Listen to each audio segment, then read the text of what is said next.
Let's see if we can do this today. I'm so tired.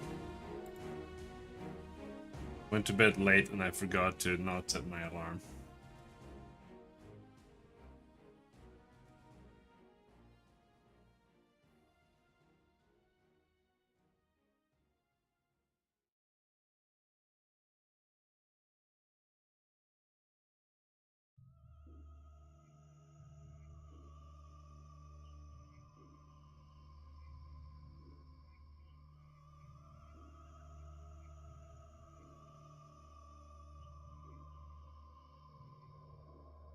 I could make some coffee, but I don't want to drink black coffee. So gross.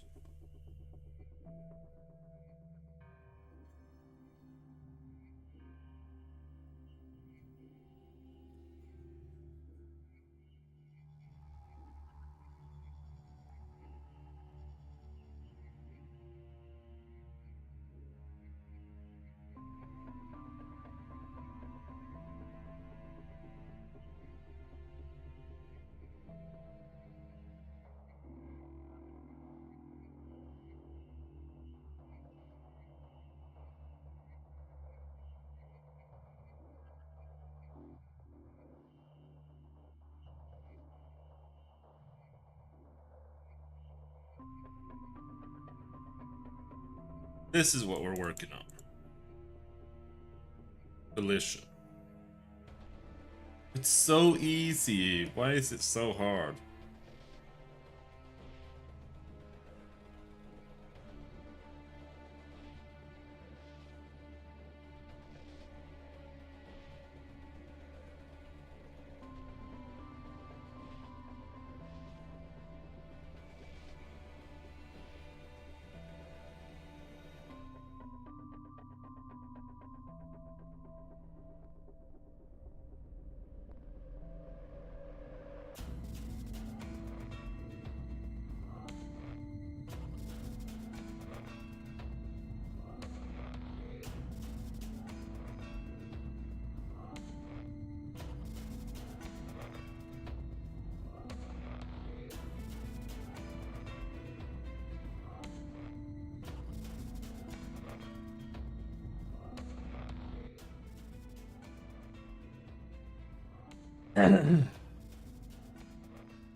So one thing that's important that I want to change is that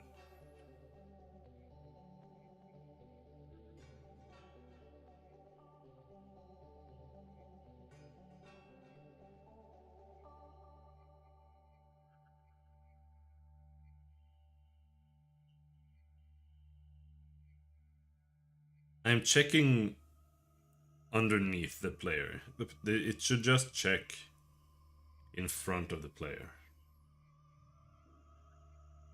But it was kind of annoying to figure that out.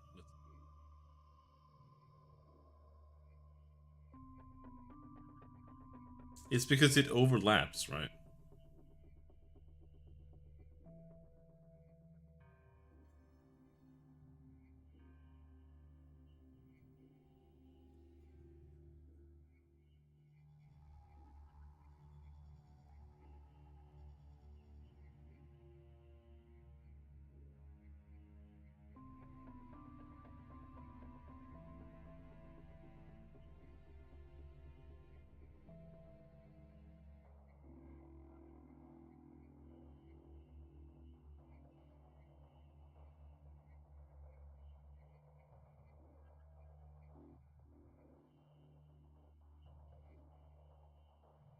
So what we do is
What we need to change is that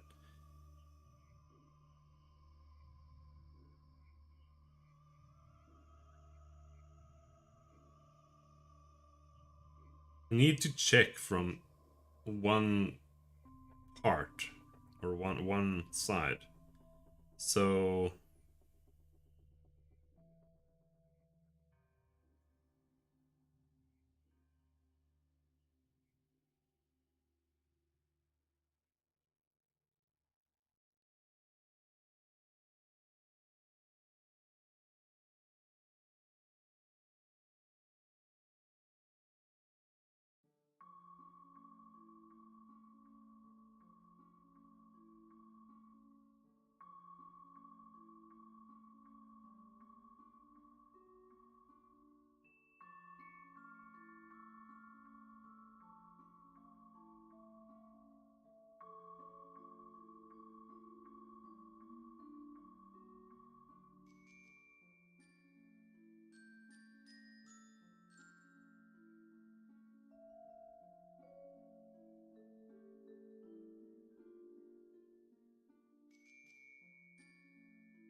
see, the thing is, we have to check from the right side.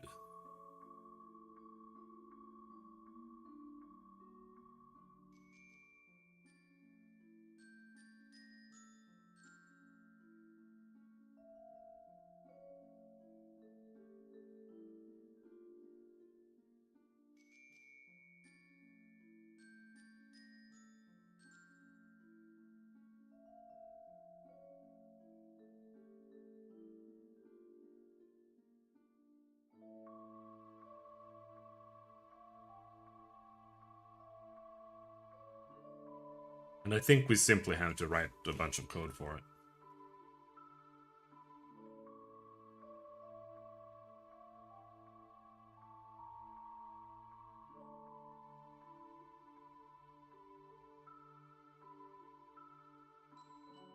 But no, I don't want to do that.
What I want to do is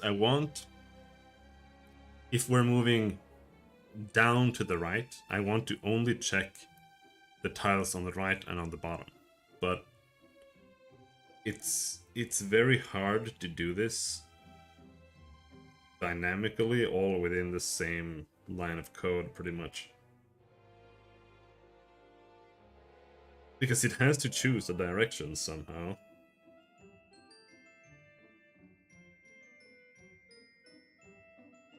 That's not that hard. But it also has to pick a side.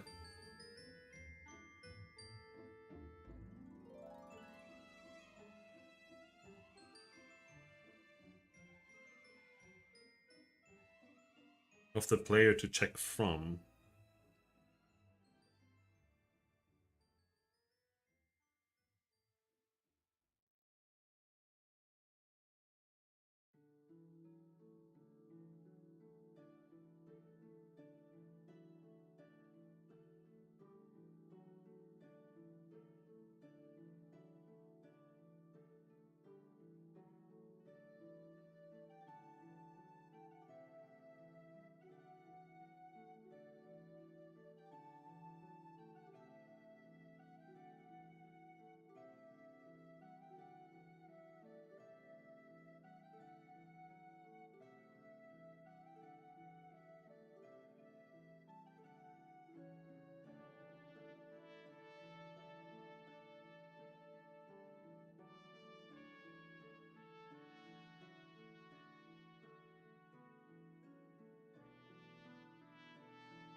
So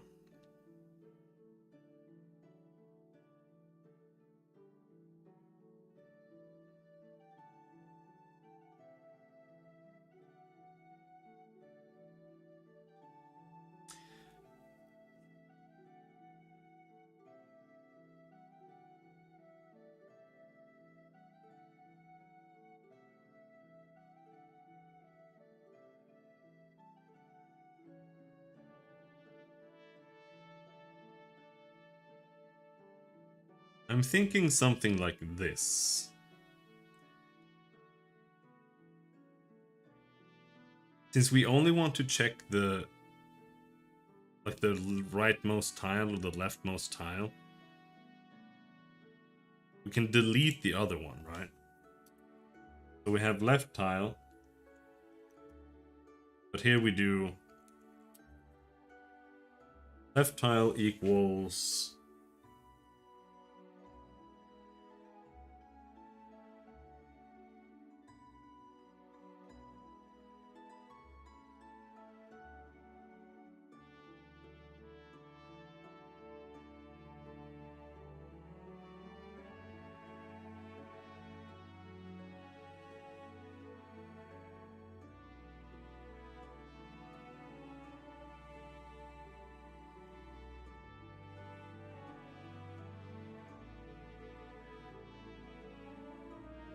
I kind of need this still.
So this is the player tile position, right?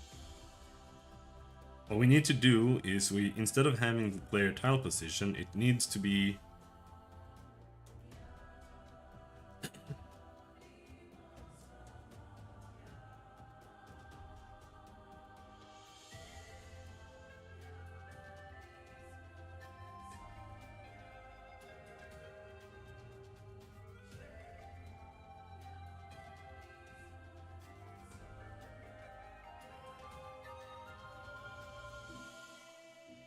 fuck.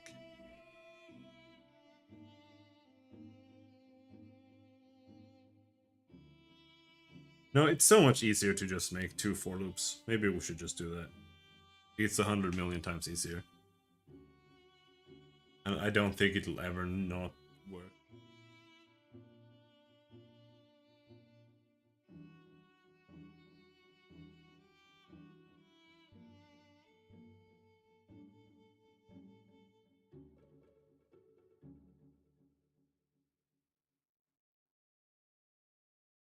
All right, let's just do that.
See, this is part of the problem. Let's see.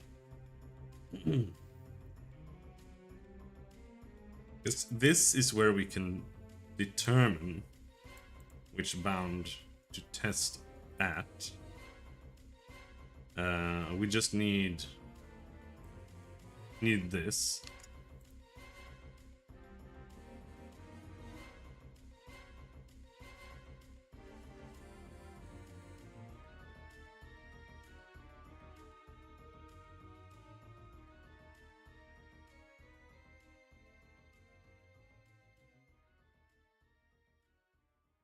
But this shouldn't be plus width divided by 2. It should be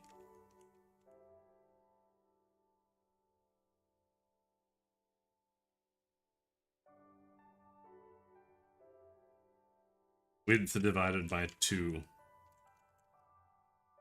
times math f dot sine, right?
Okay, so the F sign is fucking shit. Oh my god, it only tests for... God, that's so retarded.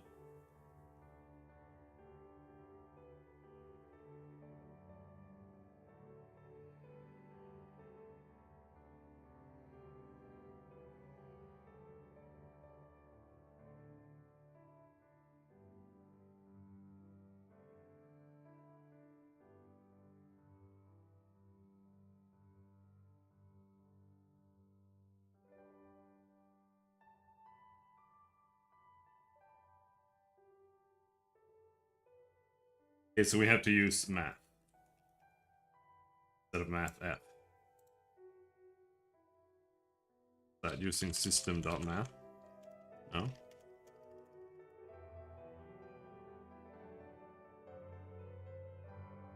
Math.sine. How do I use that? Namespace system.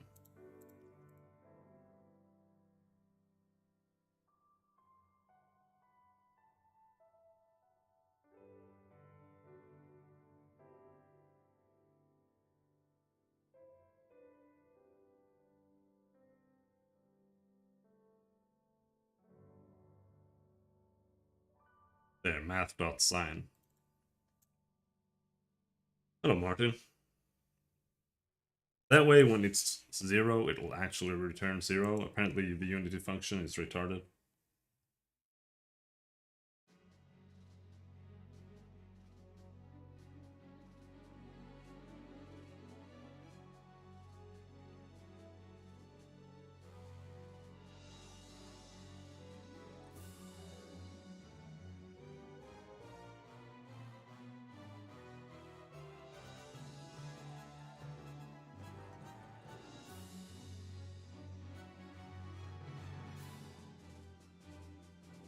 Because now here, this will be trans.position plus x, or dot x plus horizontal speed.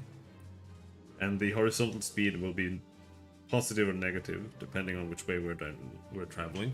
So that will move us in one way. But then we have to add or subtract the width as well.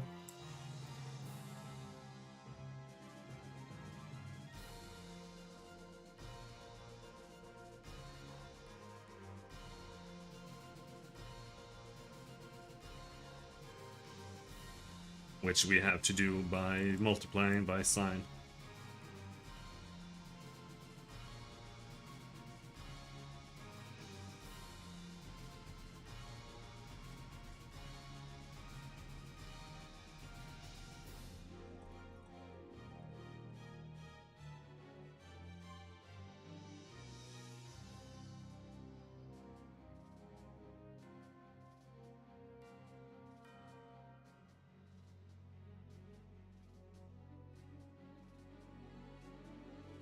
There, so now we have a side.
Then we need to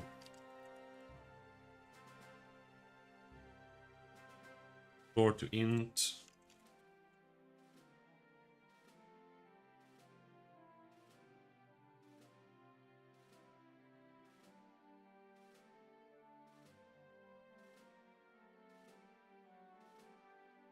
Divide by tile size.x.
For int I length upper tile minus lower tile. Then we'll do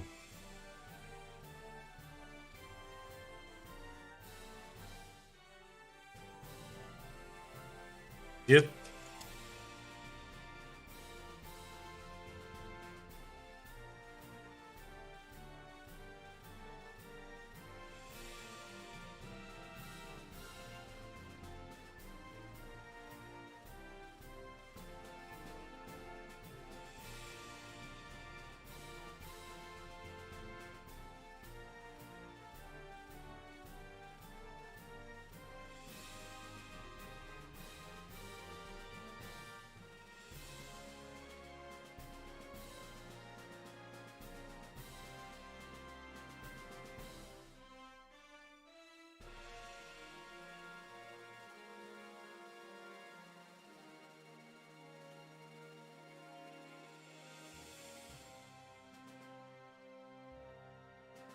this should be move should be true, and then if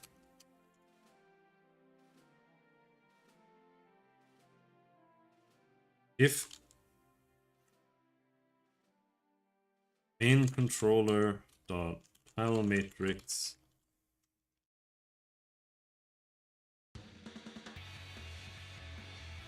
age bound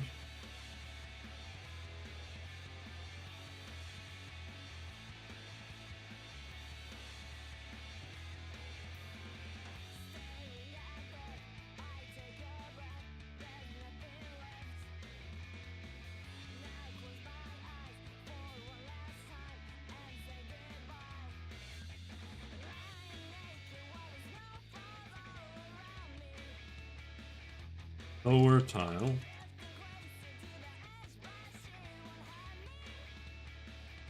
plus I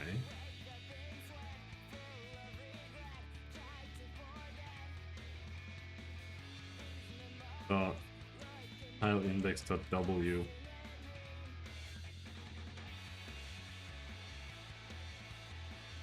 is not equal less than 4.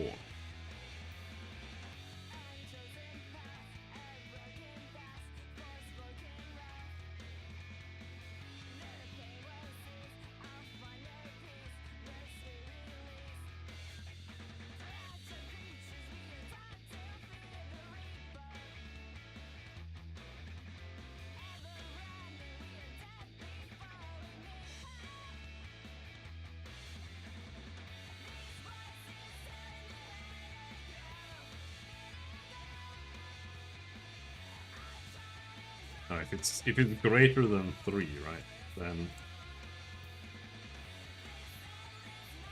true equals false.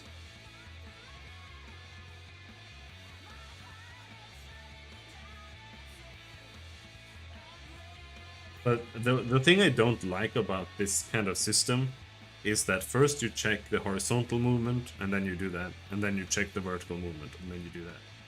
So while practically it looks like the character is moving diagonally, you're actually moving like this the entire time. That's why I kind of prefer being able to just check a position, like up here for example. But the fact that I had to check multiple tiles in that section is making it kind of difficult.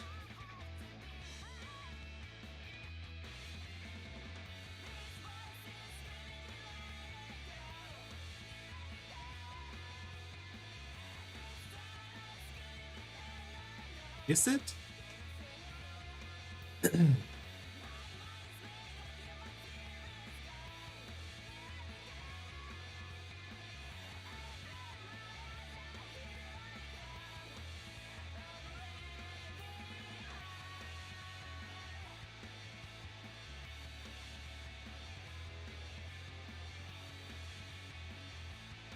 It's not really.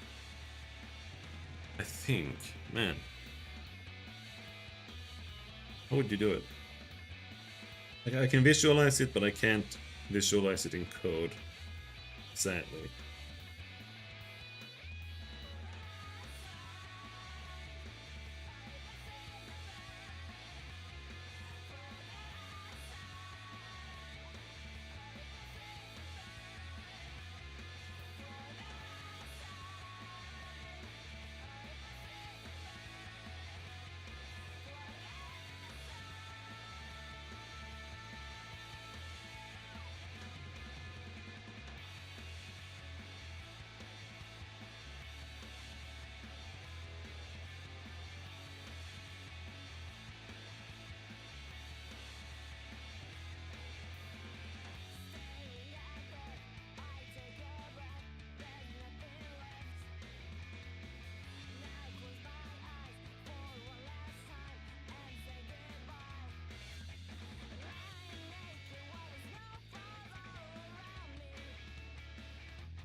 However, there is another issue if I check like diagonally. Then we have to have a bunch of special clauses in case we're like standing against a wall.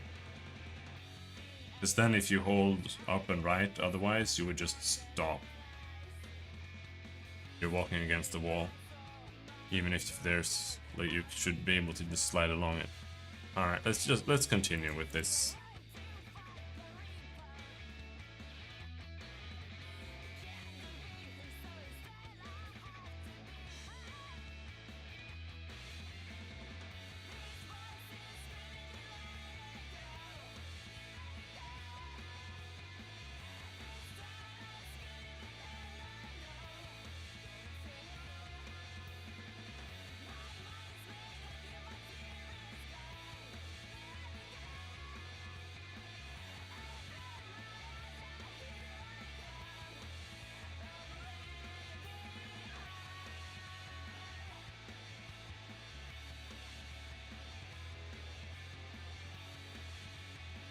Okay, so after we check the horizontal tiles,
you didn't know there's a software and game development category? Oh, they added one?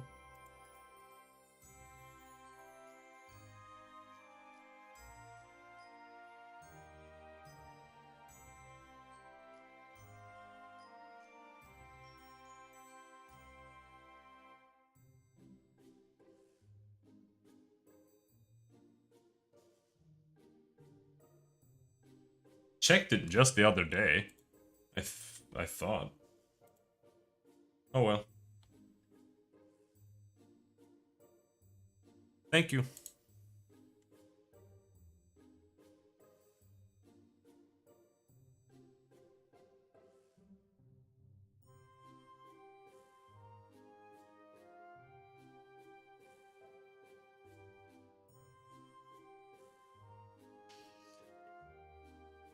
Oof.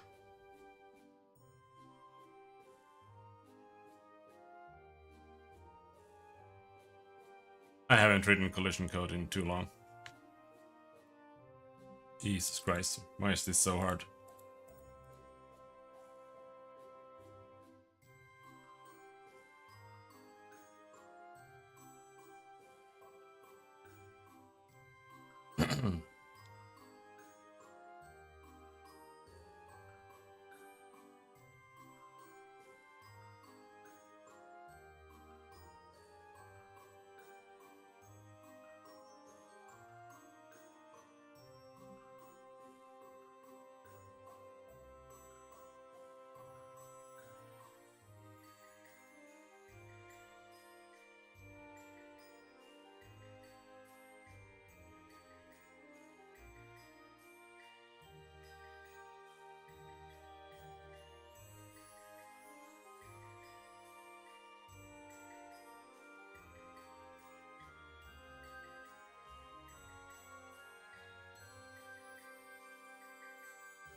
I dot length should be 8 with speed times 100.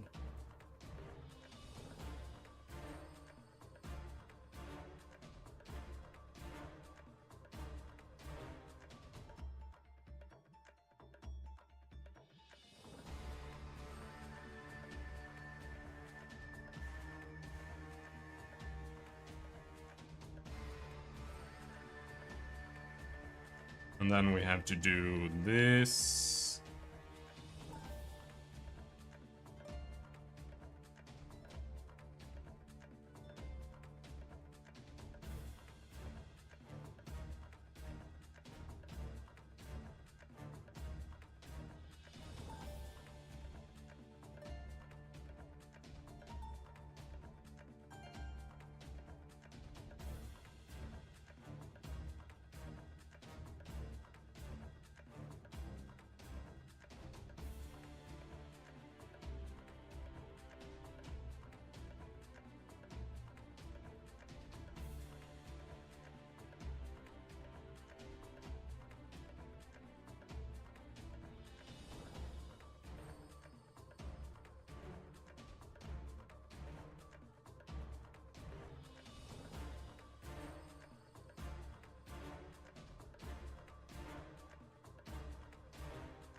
But to do that, you have to start int at 1 here.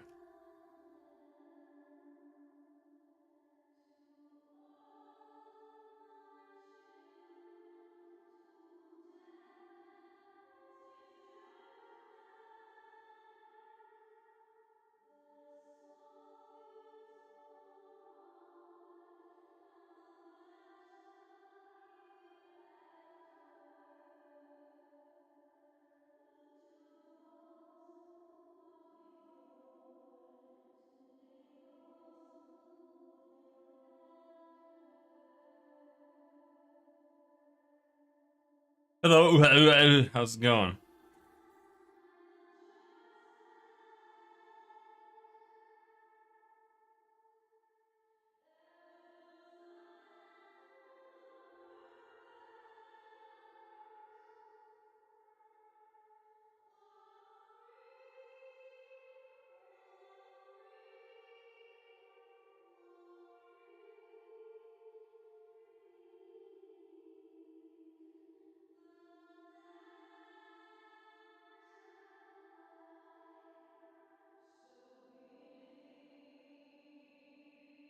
Right now I'm just trying to make a collision code here for the other the project. I don't know if it even runs right now because of the code being busted.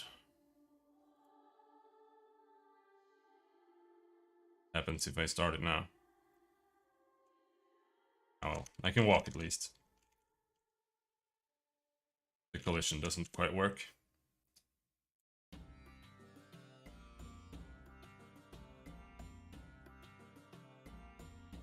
Let's see. How do we turn off the collision? We go up here.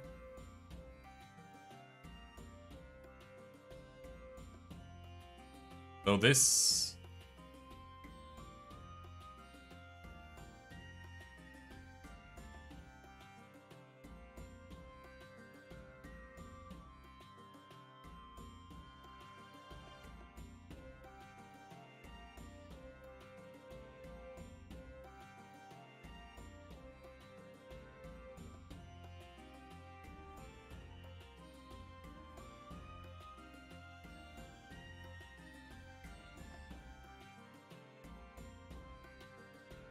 Okay. How do I do this just so this works? Just do like if true. Does that work? Will that always go in?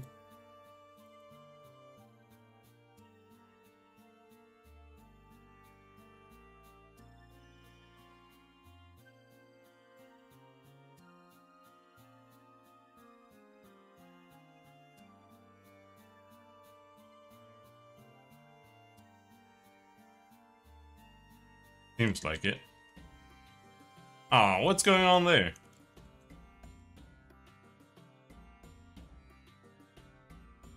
Why did it stop?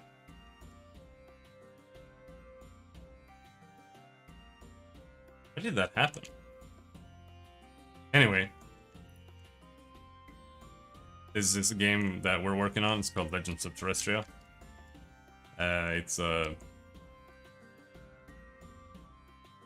It's a tactics RPG. But I've just been working on the rendering code and stuff. So for now I've just been making this kind of stuff, making buildings disappear when you walk behind them, being able to walk inside them and behind them and stuff like that. Which has taken a while. But it's mostly functional now, so I'm just trying to write some simple collision code for it. Just for fun.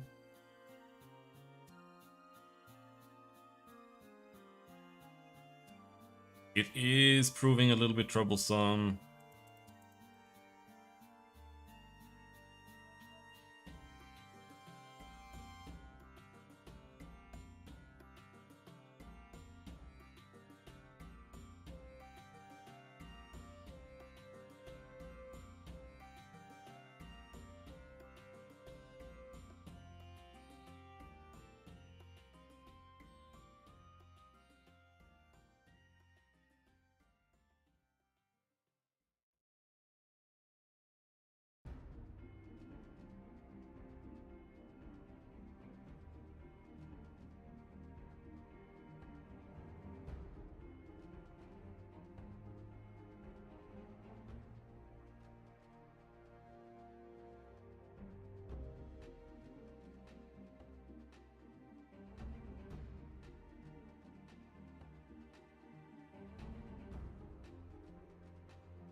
So this should be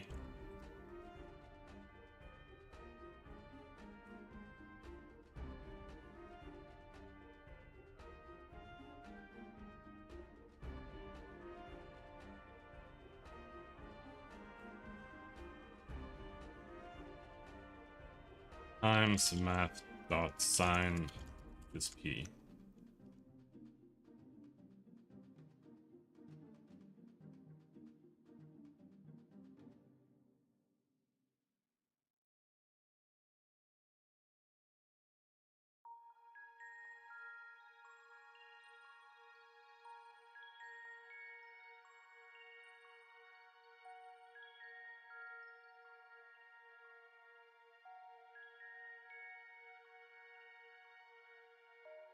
Wait, what are you bitching about?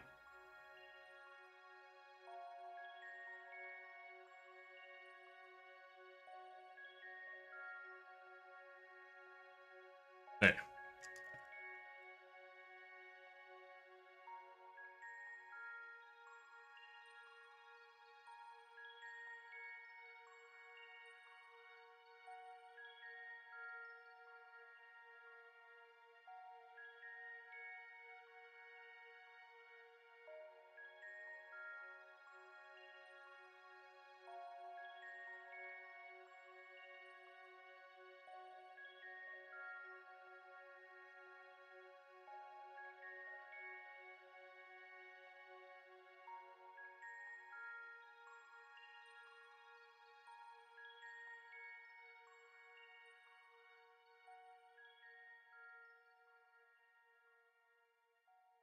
No, the other way around.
all of that, delete.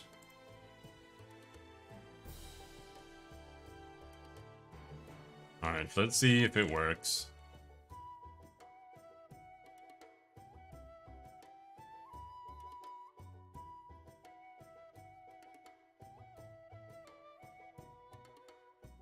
It doesn't work. Oh, wait. I can move to the left when I press A. Then the game breaks. Alright, that's cool.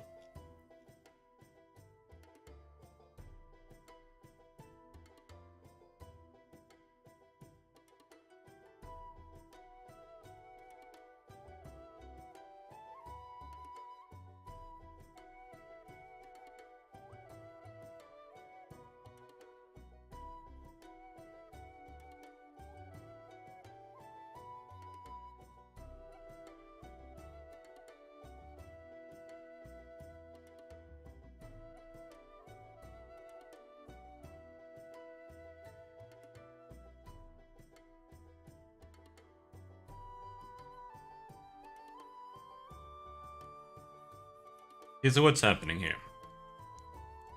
Upper tile minus lower tile. That should give us a value of 3, pretty much always. And then here we're moving horizontally. So we're checking tile matrix. And we're checking the rightmost bound tile. Right?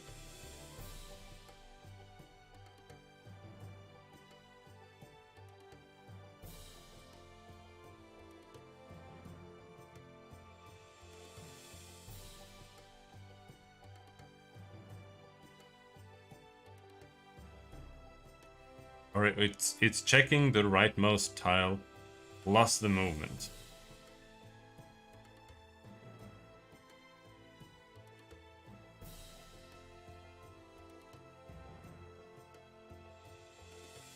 And then that gets set to false. And here's what's happening. It's not...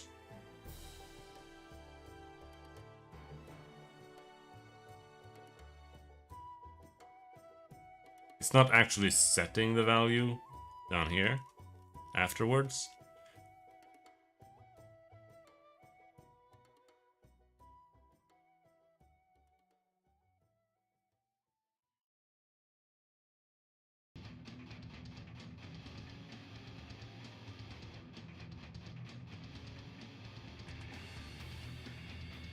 Let's keep that as false, then we can just do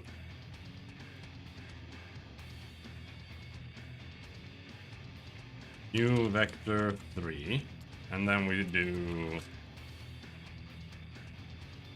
if age move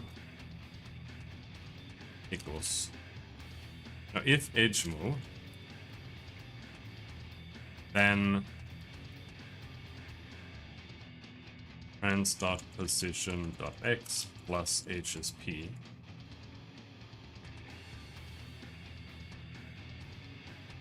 Else trans.position.x. Does that work? Yeah. Trans.position.y plus VSP. Else. Right? Position.z.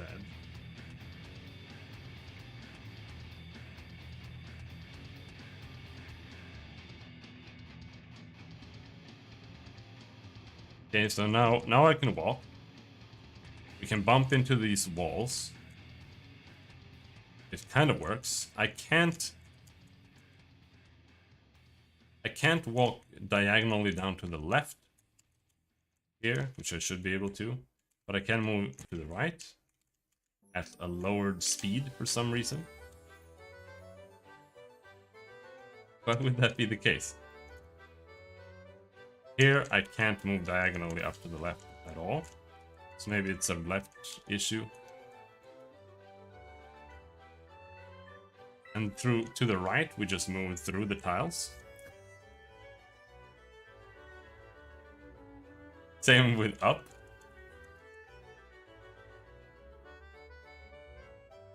Hello, Duco. How's it going?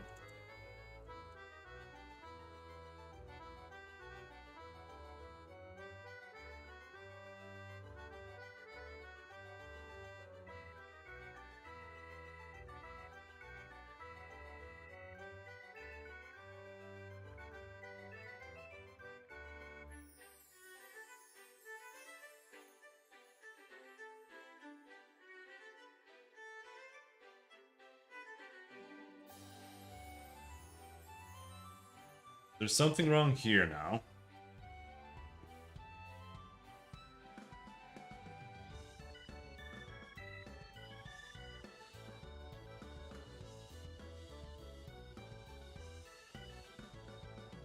Do pixel games usually have diagonal moving? Sure, why not?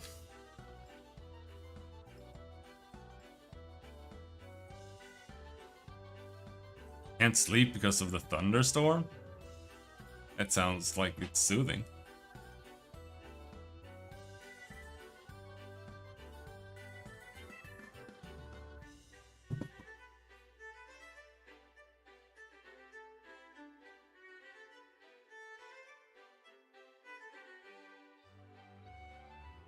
What's the problem here?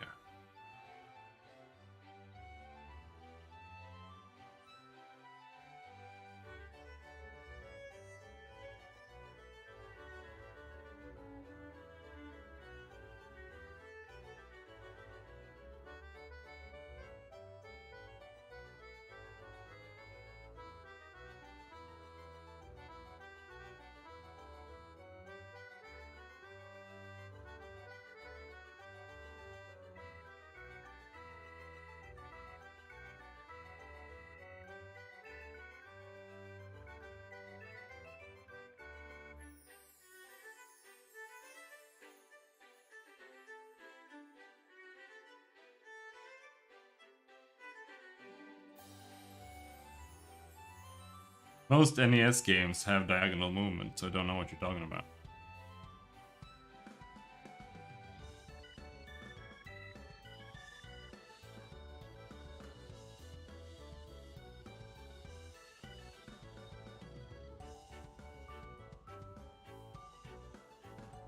Even Duck Hunt has diagonal movement.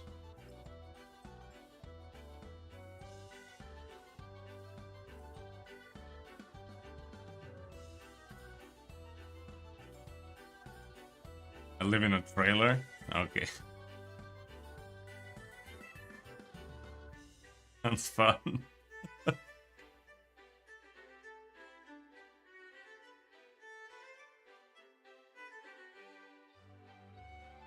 Martin is like 12 years old.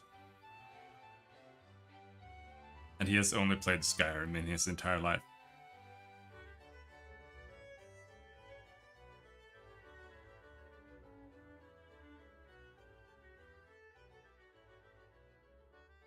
Also, he's retarded.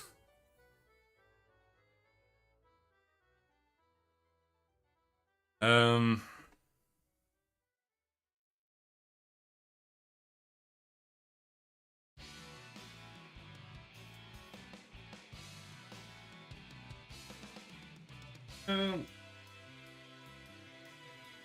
See, this would normally not be a problem at all, but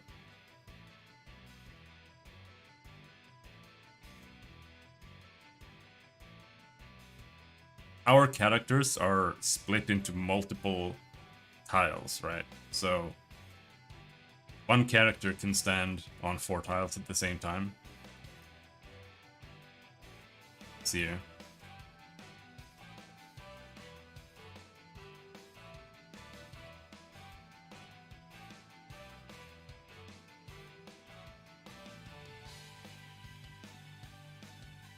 Here, for example.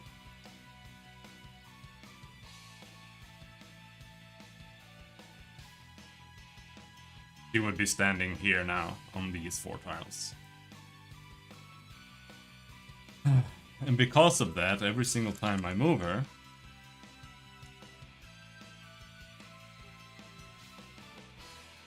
I have to check like all these 3 tiles. I have to check all of this. and it's just being a pain in the ass.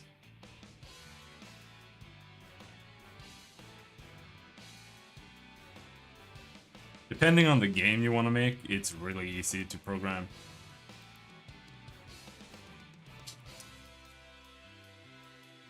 Or insanely hard.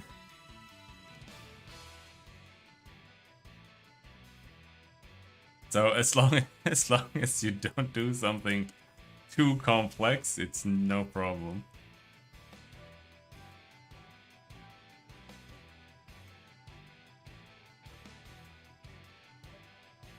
Like we have the ability to walk inside buildings and shit like that. And you can do that yourself as well. But the way a normal person does it is they don't allow the player to like walk inside buildings that are just standing there. You kind of walk into a door and then you get teleported to a room somewhere on the side that just like represents the inside of the house.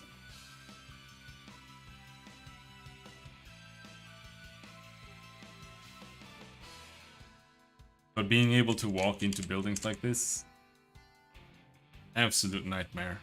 Like, it's literally 1,000 times more work than doing the other one. Like that is not an exaggeration. Not enough to pick up Unity with ease? No, because the difficulty with picking up Unity is just knowing how everything works. So like the best way to get into it is honestly to just make a very, very simple like platformer or something. Like just make an object that can walk, jump, and animate, land on something. But there are a lot of ways to do it. Because Unity has built-in colliders and stuff. And those use the physics system. And they kind of work pretty well if you don't really mind the precision. But for me, like, we're doing a pixel art game, so I want to be able to move the character like flat against the wall so that the pixels touch. And with physics you can't do that. There'll always be some variance, like how far away you stop from the wall based on your speed and stuff. So for that I had to write all of that myself.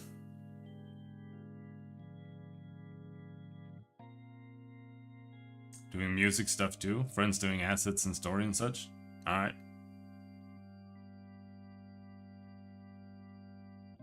Yeah, I'm not doing all of this myself, though I am doing programming and art. We have a pretty large team.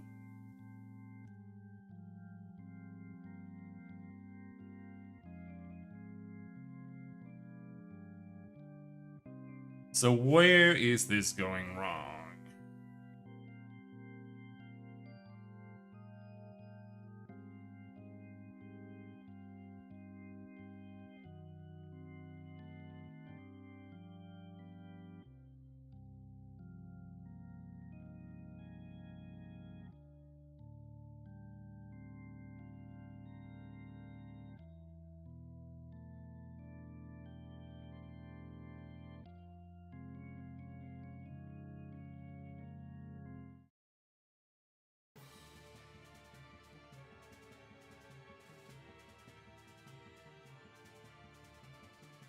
It's like, I don't know what the best way to compare it is. But like Pillars of Eternity or something like that. You can walk around and explore areas and there's a story that you follow. But we also have like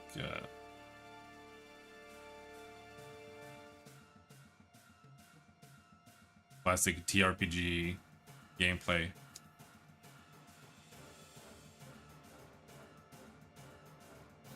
Final Fantasy Tactics or XCOM or whatever.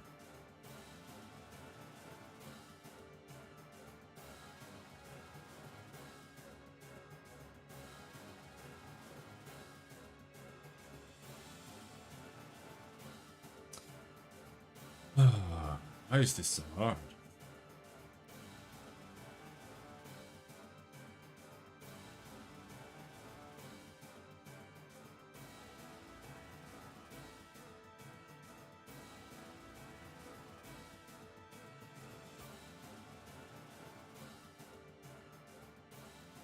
We got some music too. Let's see.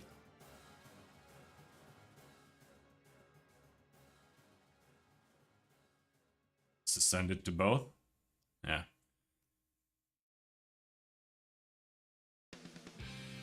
Our musician Robert made that one.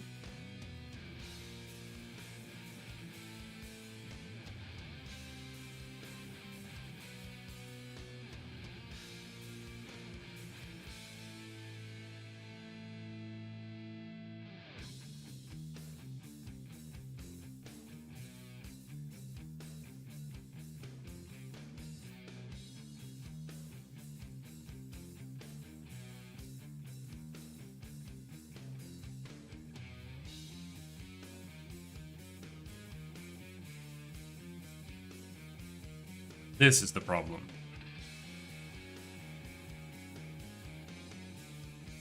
Here we need to do u minus 1.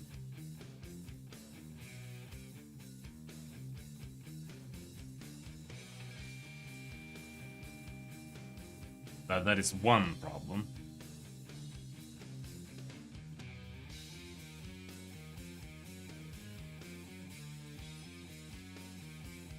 We're still moving through things.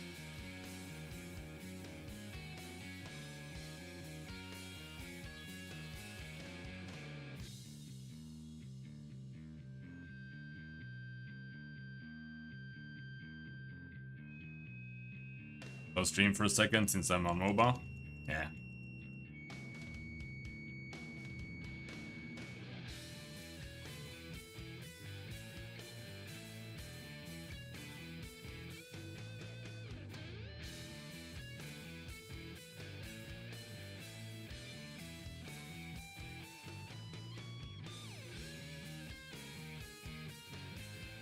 Shouldn't this be you?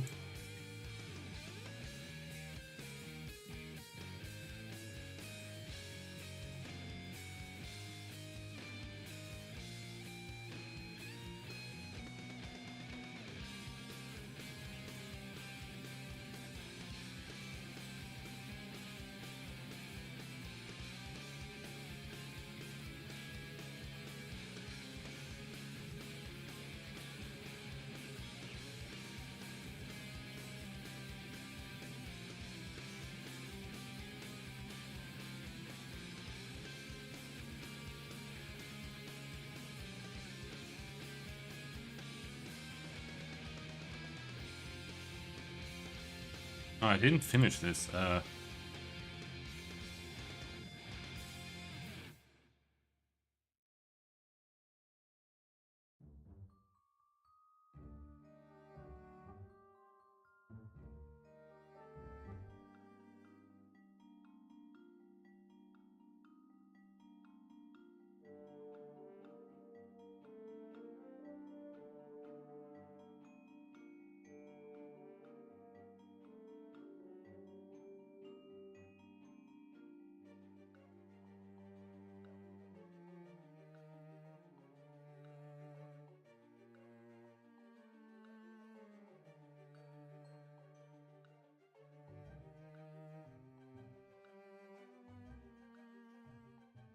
Now, it's moving up when I press.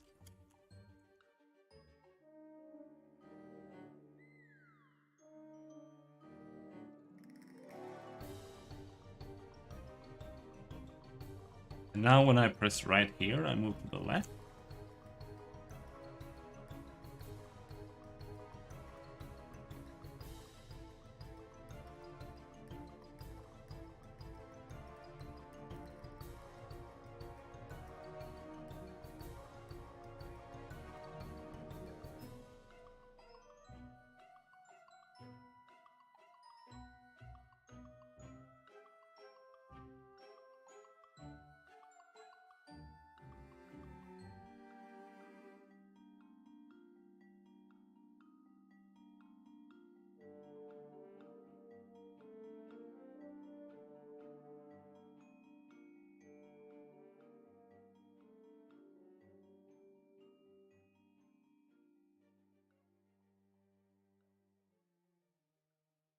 And you just gotta do it.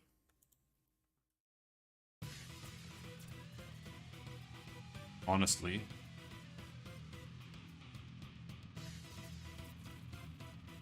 But it's like programming is really easy, but programming well is hard because it's not really about knowing programming, it's about knowing, especially for games, it's about knowing what kind of approaches work well and like how to design things.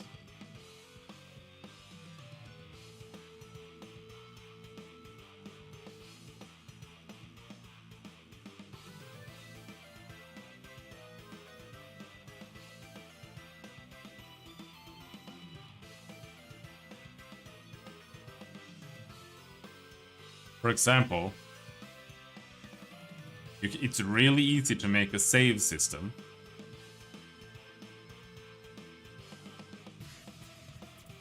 But it's really hard to make a good save system. Battletech and Pathfinder Kingmaker are both Unity games. And they both have the absolute worst save systems I've ever seen in my entire life. Because all they do is they literally just run Unity. And when you're running Unity, like what's actually happening is that everything just becomes like one giant line of code, right? So every object's positioning and rotation and like all their variables in their scripts, etc., it's all just really one long text, like piece of text, right? So, and the same is true for like all the geometry and terrain and camera position, everything. So what they do is they take all of that and just put it in a zip file while the game is running. So you're basically putting the entire like loaded game into a zip file, and then it becomes like a gigabyte large. Like this is our save. So that's a good example of how it's really easy to program, but it's hard to be a good programmer. Because you can make the absolute worst shit ever. Even big companies do it all the time. When in reality, what they should do is just save like... basically, every single time you talk to somebody, that should have a flag in the game.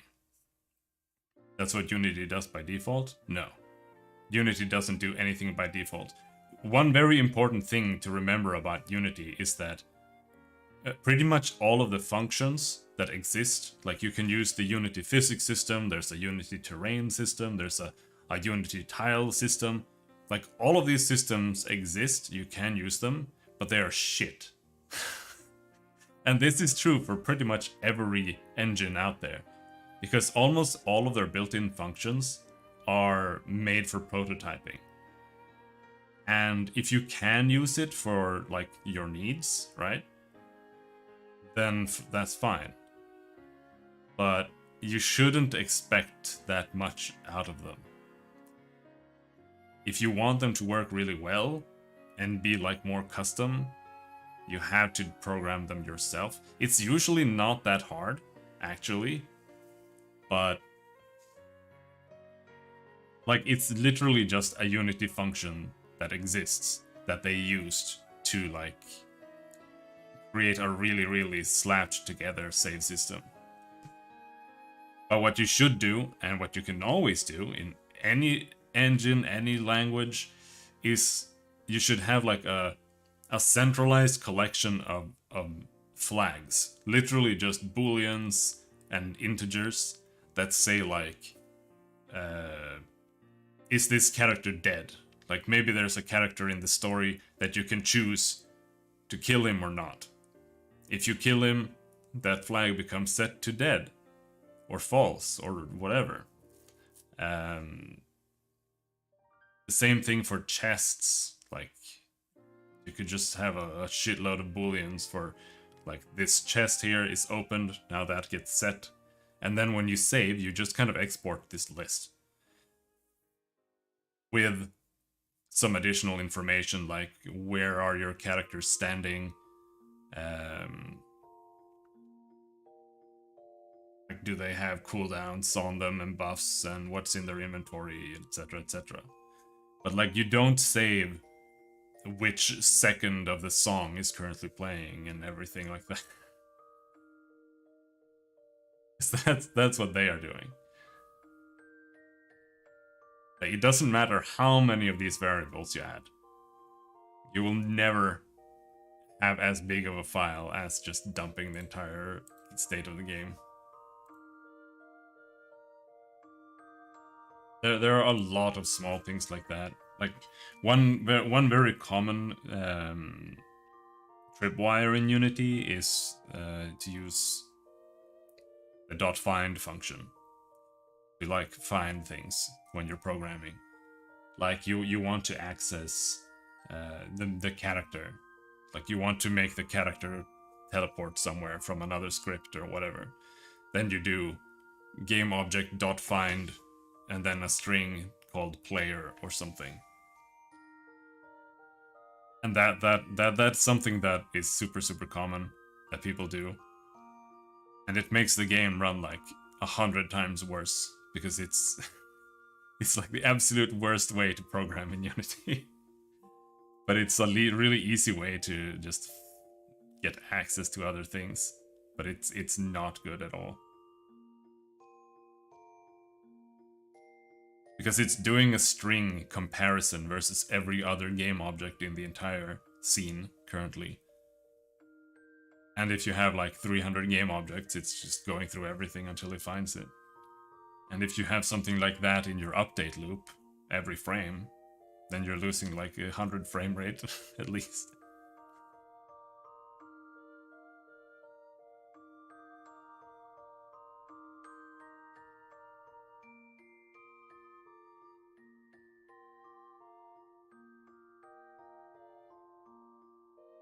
But yeah, it's easy to program. But it's easy to do it very badly.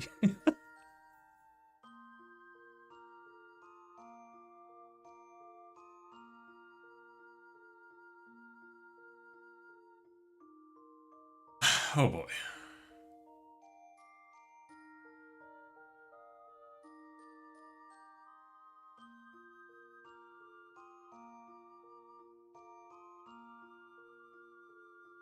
Is it still doing the sliding now?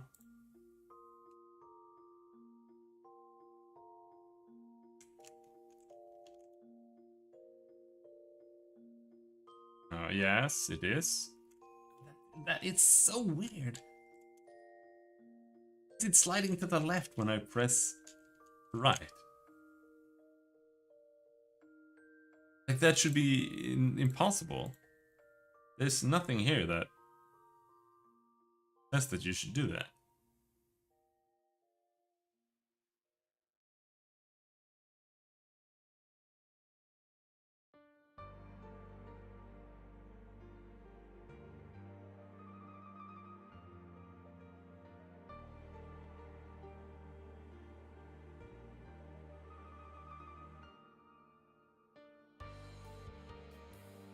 The core way to access other scripts and stuff in Unity is to have you go up here and you type in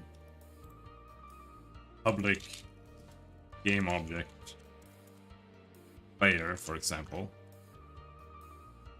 Or if you have a script on your player that you want to access called like player script, then you can do public player script player, for example. And after you do that,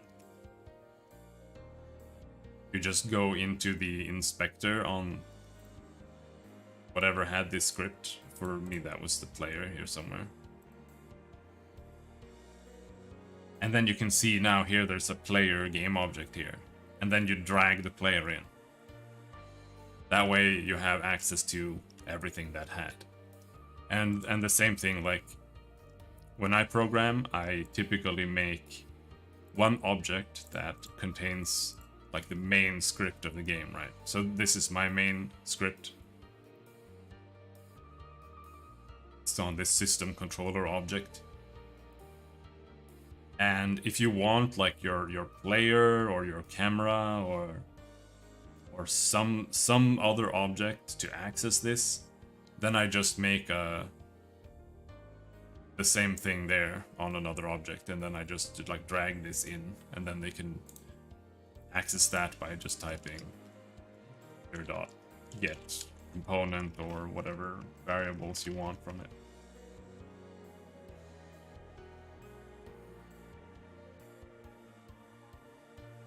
I don't really know any good Unity YouTube content.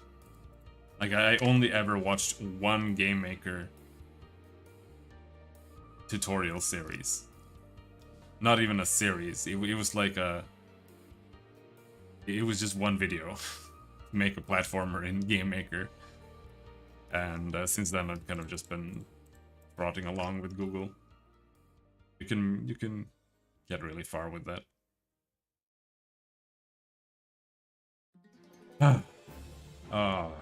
This collision is really starting to bother me.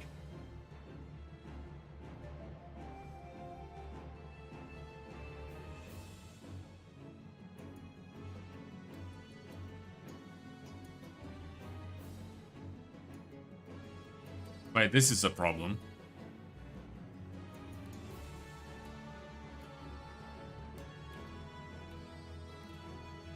Because this can be...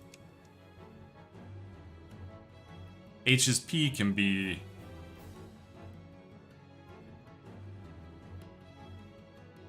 negative. So this has to be mathf.abs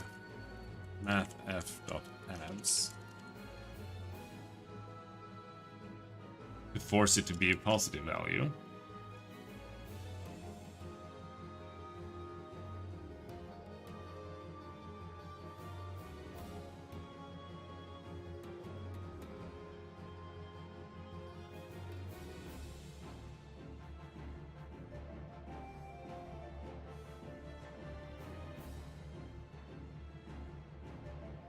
Now that changes things. So now before, if I was holding down here while colliding with this, and I pressed right, I would slide to the left, which is still true. But now if I press left, I can also slide to the right. This is kind of strange. Here we can't slide up or down at all.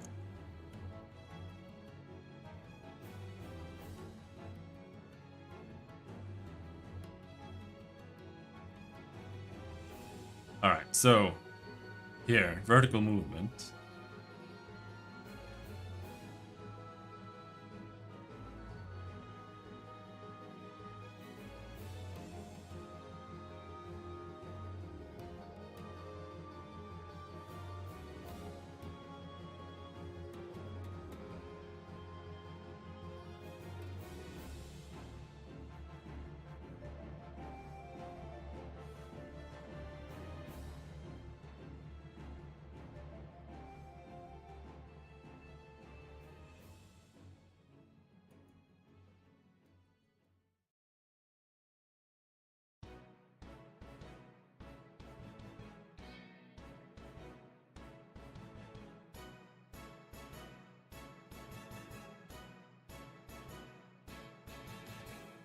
Now there is a problem here. There's a big problem. A really, really big problem.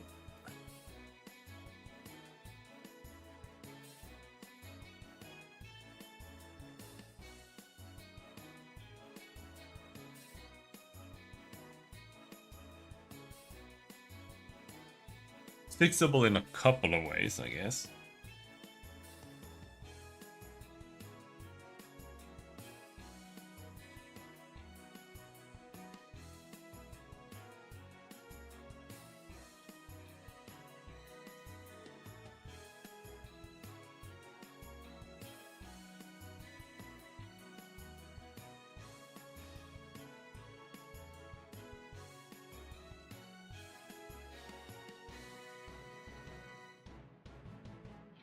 This door is a bit wider than it should be.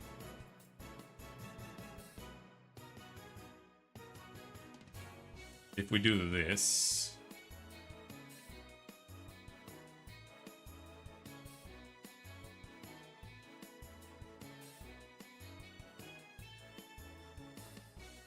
Alright, so...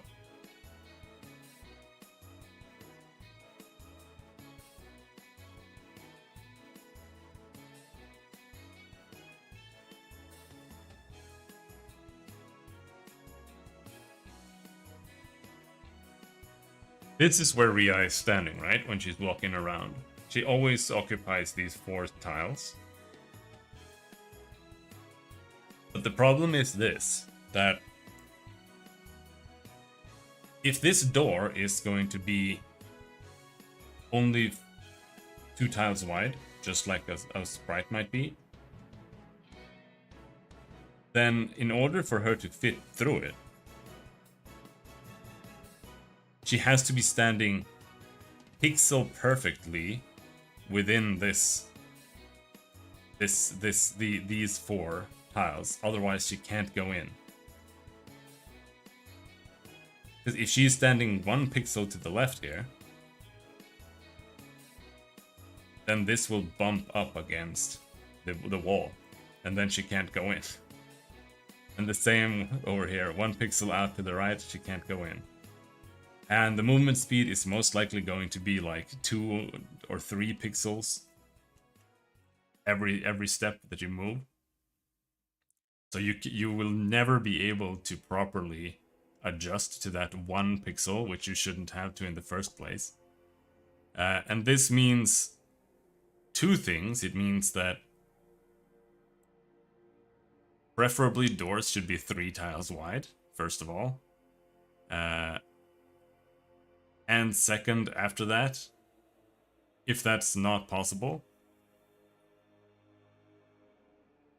I need to make a script that kind of checks around this collision to see, like, are we really close to a doorway or something that we can walk around? Like you're stuck against this edge of the building here, and just holding up kind of slides her off to the side a little bit and keeps moving. Because that way you can kind of just move up against it and she'll auto-adjust and then go inside. Right. Another option is to not really use this kind of sizing for the collision, because this type of sizing where she is exactly 4 tiles in her collision box, this is only necessary for the combat segment, because there everything has to have, like, logically a certain amount of tiles for the combat to make sense, right? So what you could do is we could just reduce the hitbox of her when she's on like this. That does have some other issues, like she might clip through things randomly. She could be that big. Then fitting through this door would be a lot easier.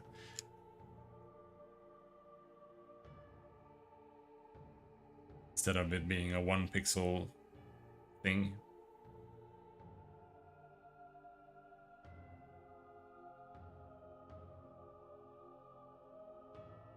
So we should probably do all of the above. Doors don't necessarily have to be 3 tiles wide, though. That should not be a necessity.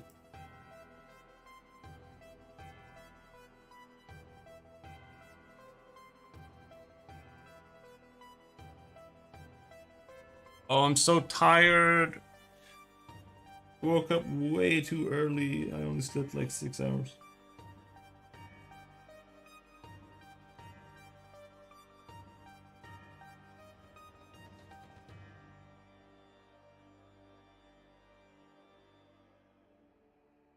I'm gonna make 1 cup of coffee. One. Just one.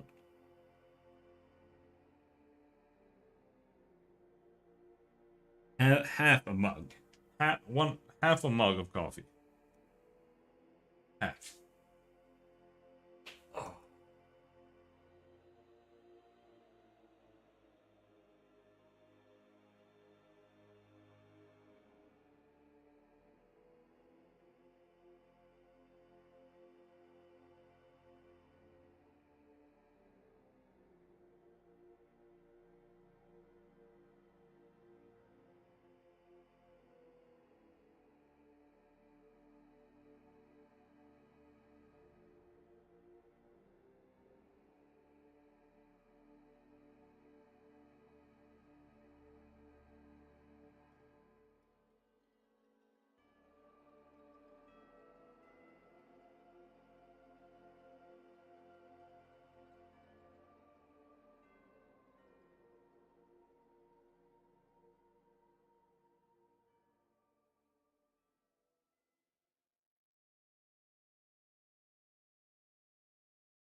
Why is this collision so hard?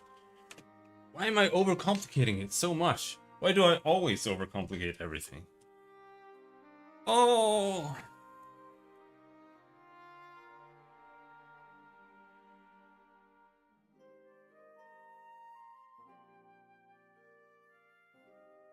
I will destroy all speedrunners. Nobody will speedrun my game.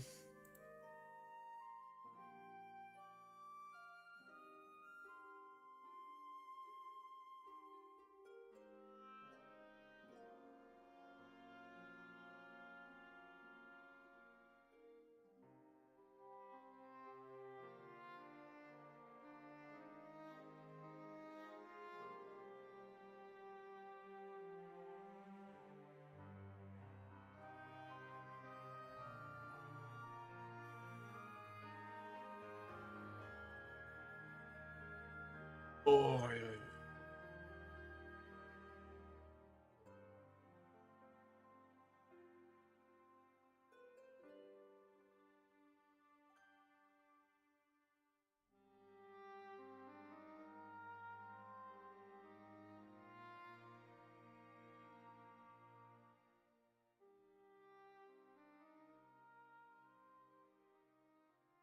All right, I'm gonna rewrite this in a better way.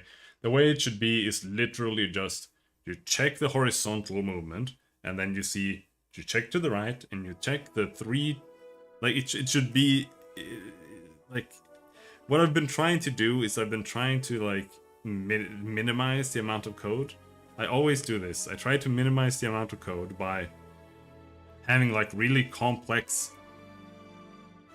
like conversions and shit, like this kind of stuff, where I use like abs plus the speed multiplied by like a current values to determine whether we're on the left or on the right. I should literally just have an if statement that says if horizontal speed is less than 0, go to the left. Like it shouldn't be harder than that. And then it should say if horizontal speed equals greater than 0, move to the right. And then we check the boxes on the right. Like, that's what we're gonna do now. We're gonna do it in the most brain dead, easy way possible. All right. After I get my coffee.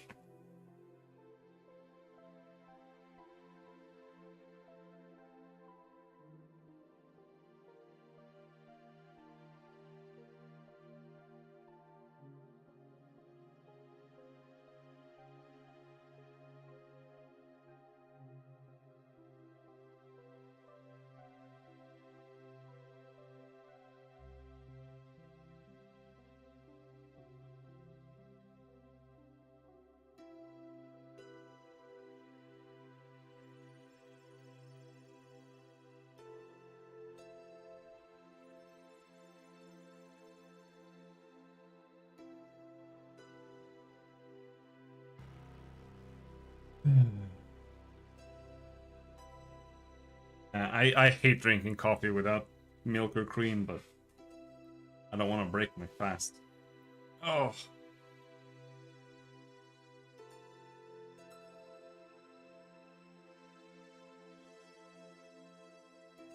And then, after we have written the new code, that's gonna be super simple, it will also contain something.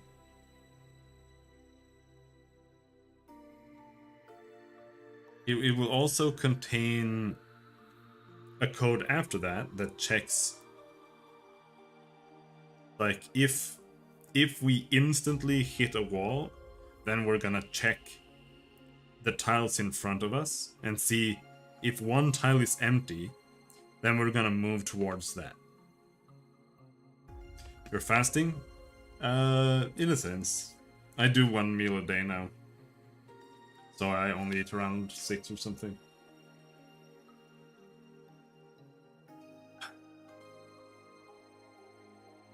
And now I've been up since 8, so it's gonna be terrible. A terrible day. Terrible day.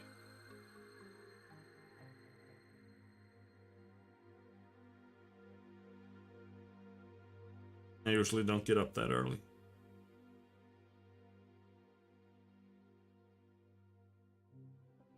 Alright.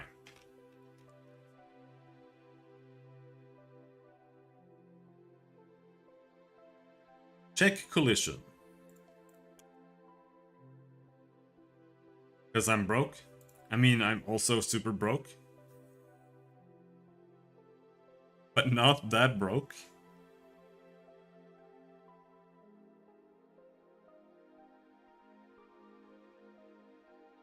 Oh!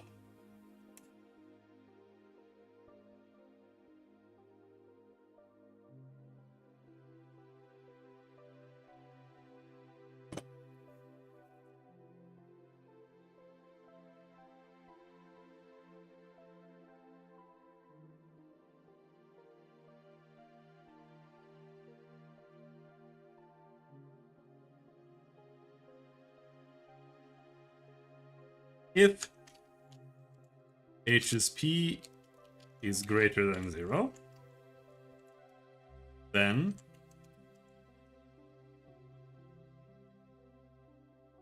need to lose weight anyways. Win-win scenario.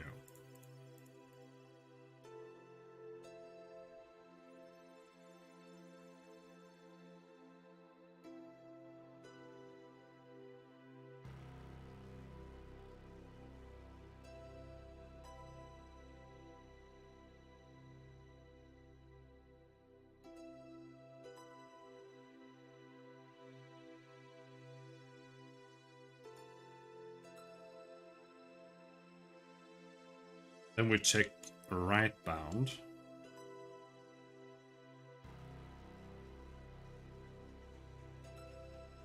But it's still gonna be the same as here.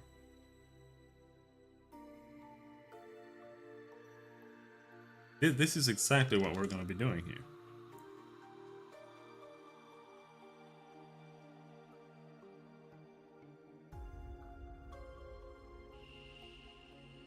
that we do right bound. And then we check from the lower tile plus I. And it should be that.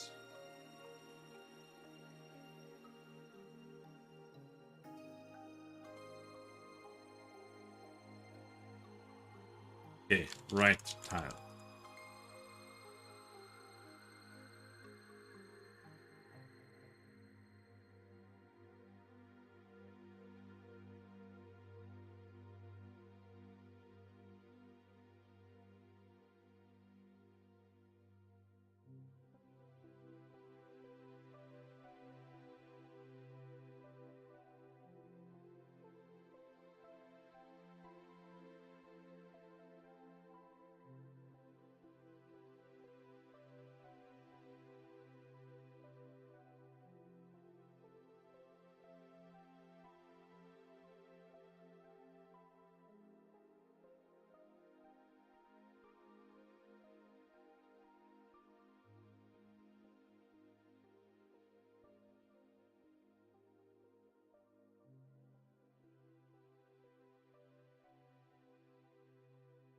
Making a pure text game sounds kind of fun.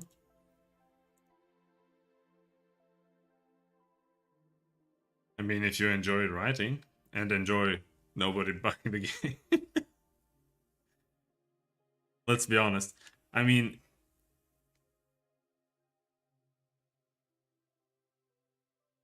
if you make a visual novel with good art, but that's the problem with writing a visual novel.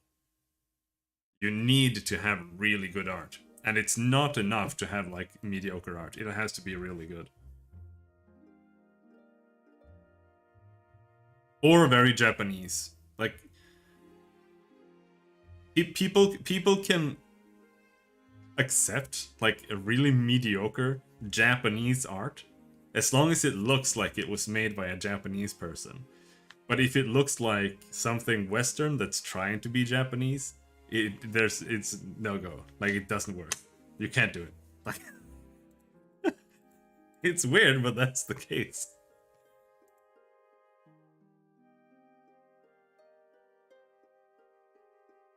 Like you make a visual novel that looks like Totally Spies or something.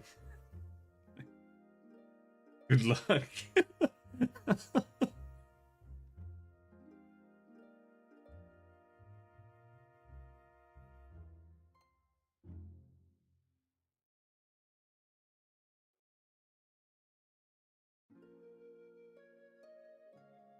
Yeah.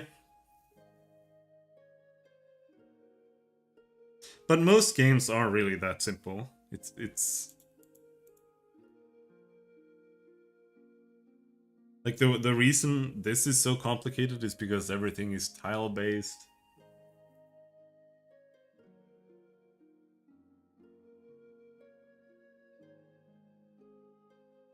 Tiles really complicate a lot.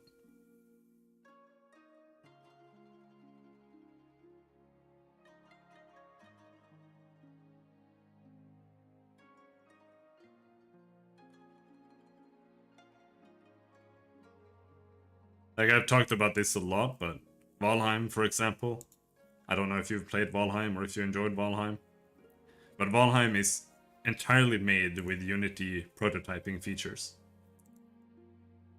Like they have not written a lot of code for that game. Like it's almost entirely just out of the box trash stuff.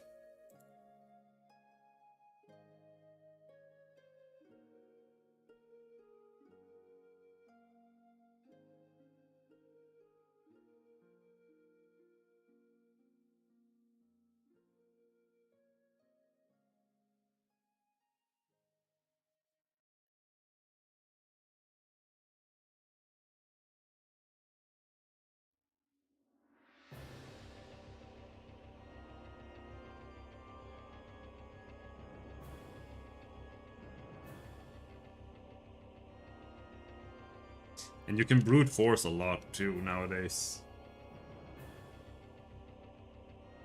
Even when you're trying to do tiles.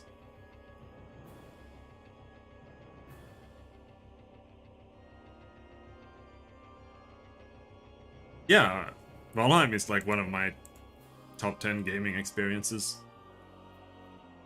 But that's because I played it with permadeath, and I disabled the map, and I banned portals. So it took me 200 hours to beat the last boss. But it was great. I really liked it. But I wouldn't play it again.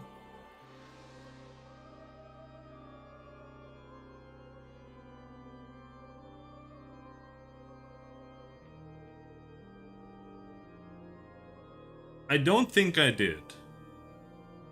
I think we almost only got killed by the wolves on the mountain. Almost, I think exclusively. Except for the first time that we drowned, and like maybe some death before that. I didn't die that many times. It was like 4 or 5 deaths.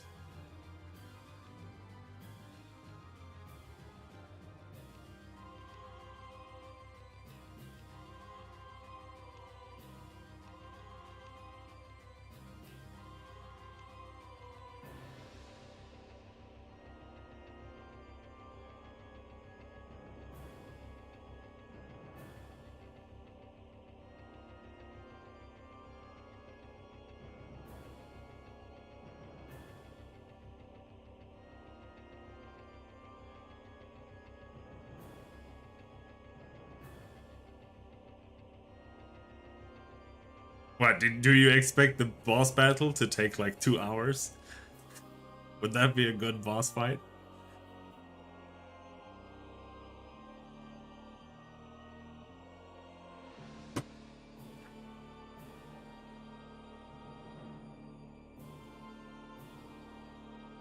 Yeah.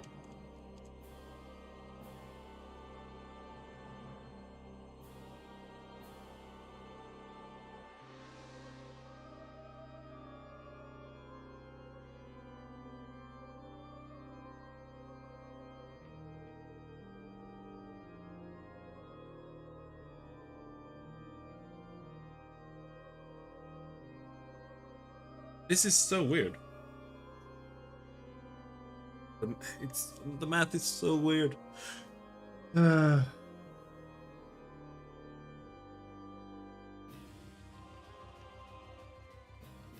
let's visualize this.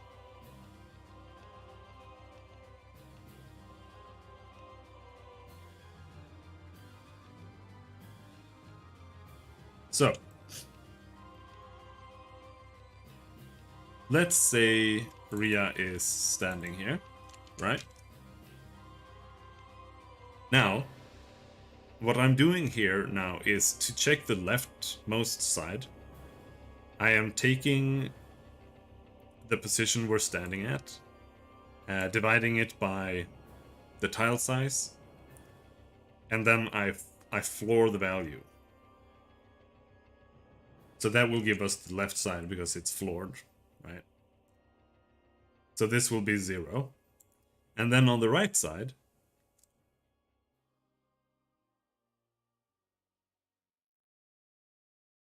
I am sealing it, which is the opposite of flooring. If you have 1.5 and you floor it, you get 1. If you have 1.5 and you seal it, you get 2.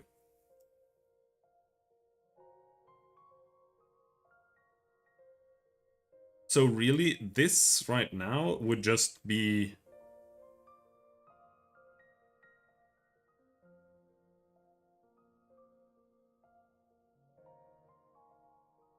The first tile is 0, so this tile is 1, and this tile is 2, right? So... technically this is within 1, or within 0, and this is standing in 1.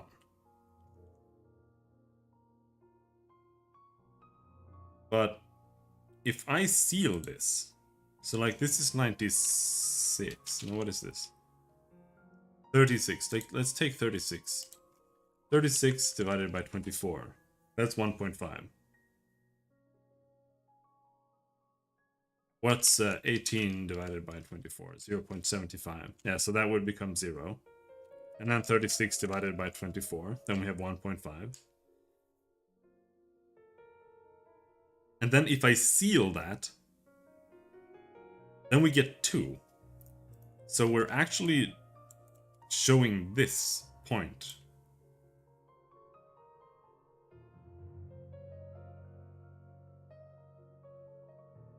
And what that means is that if we then move 1 pixel here,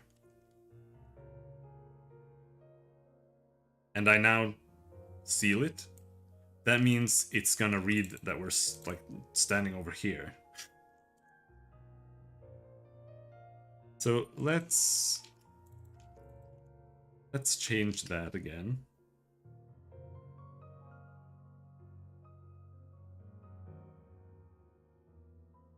We can see how that changes things. Getting weird, or very strange behavior here.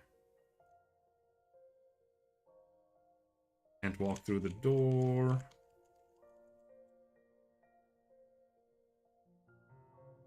Why?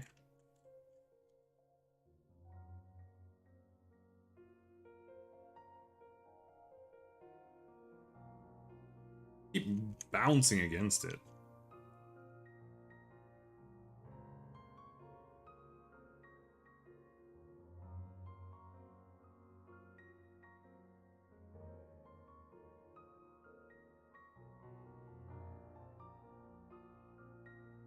Might know why. Because here, when we're setting the position, after we have set the position, it needs to be rounded.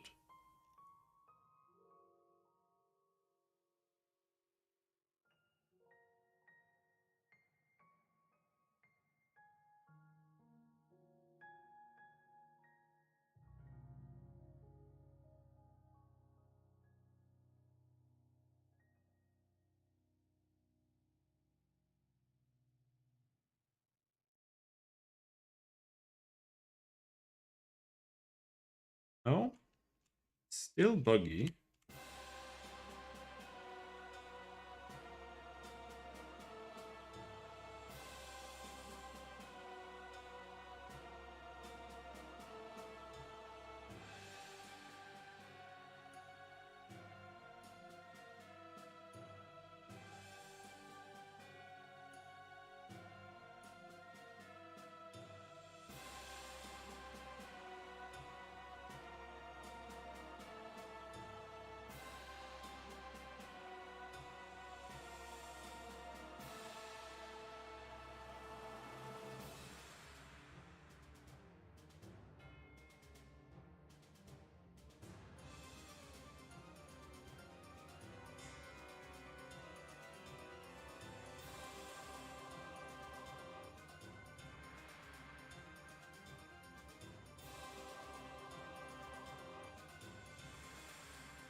The thunder still pounding you?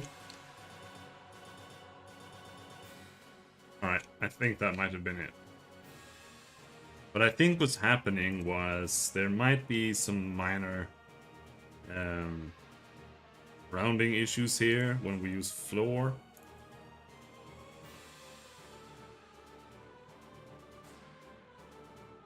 Let's do round to int there as well.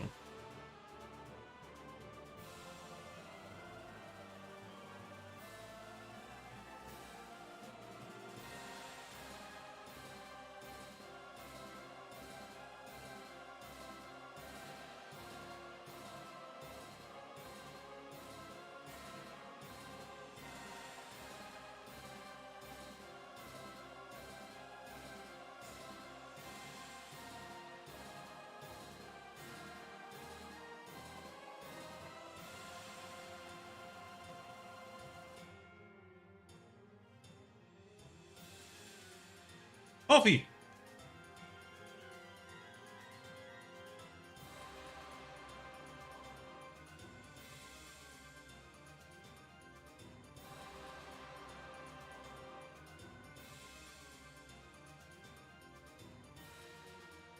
Got school or work tomorrow?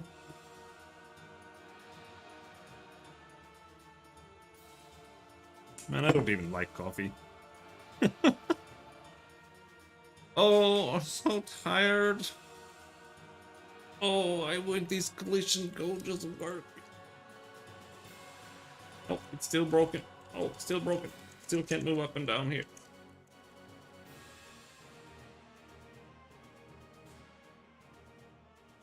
$456, $457. It's random where we end up. Not good.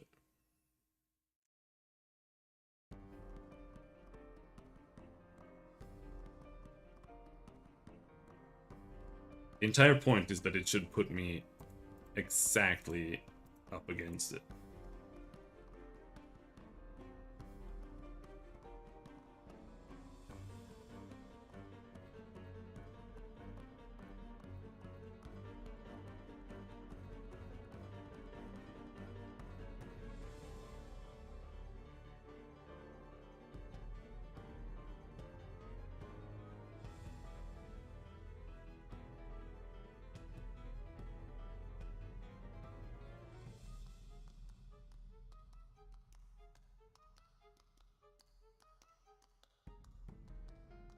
But see, the problem here is that since I now floor it,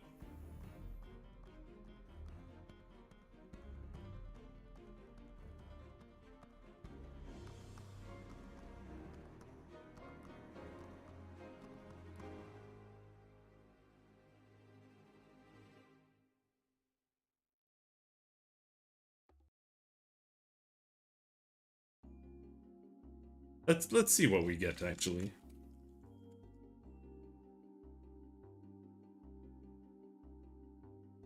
Because that should always be 2 now. Yeah. So now it's always 2, which is incorrect. Because here, when we're standing like this, right, and we want to move to the right, we have to check 3 tiles. So we have to get that value, that there are 3 tiles. But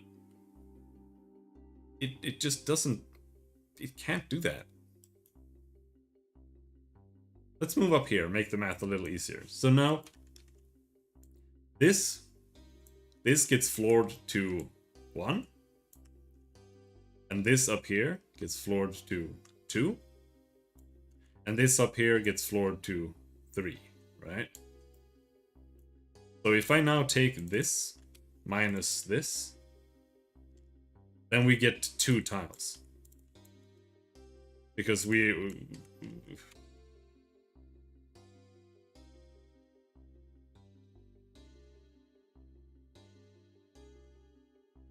That's the thing, we'll always get 2 tiles with this variant.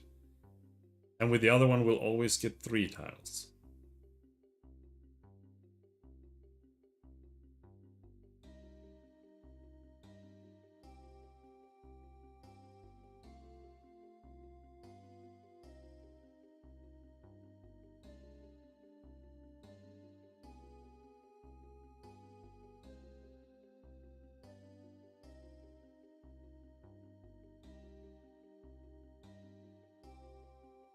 Oh my god.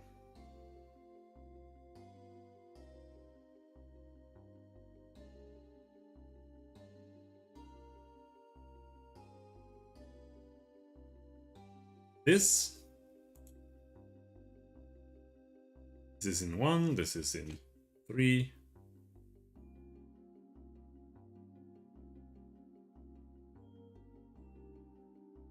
Alright, dude, good luck with sleeping.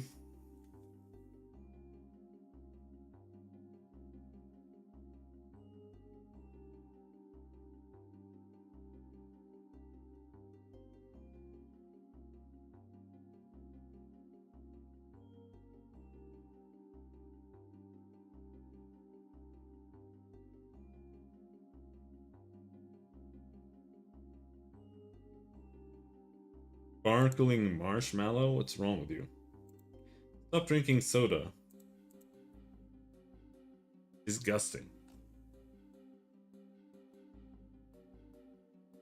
And how do we get this value?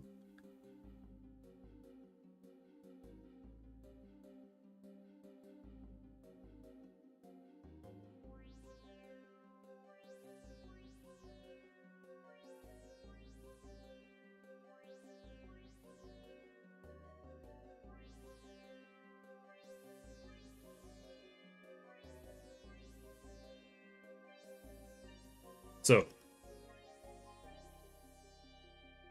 if we're standing exactly like this, and I mean exactly, then this is...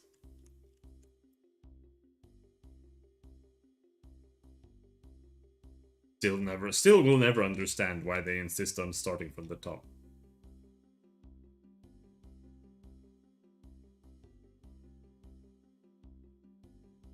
$35? What?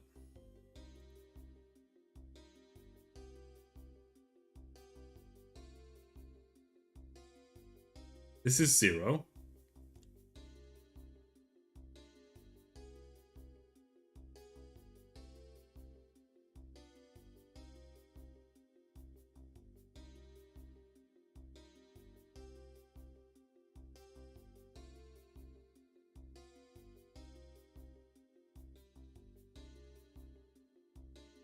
Oh shit.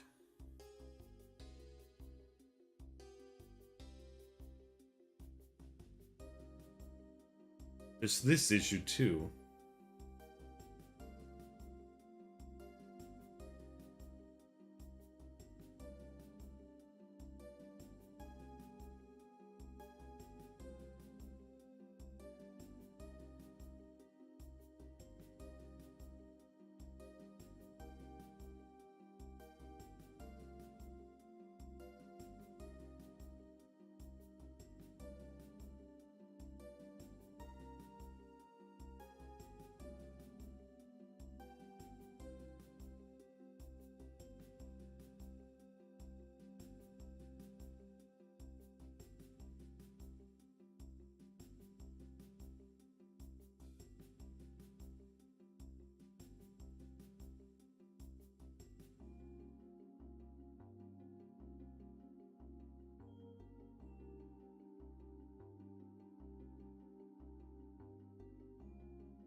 I don't know how much this matters. I mean,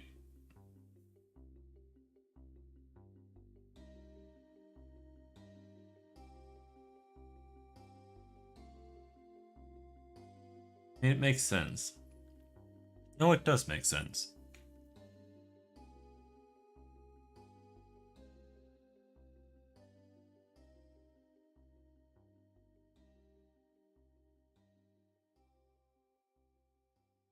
But not really.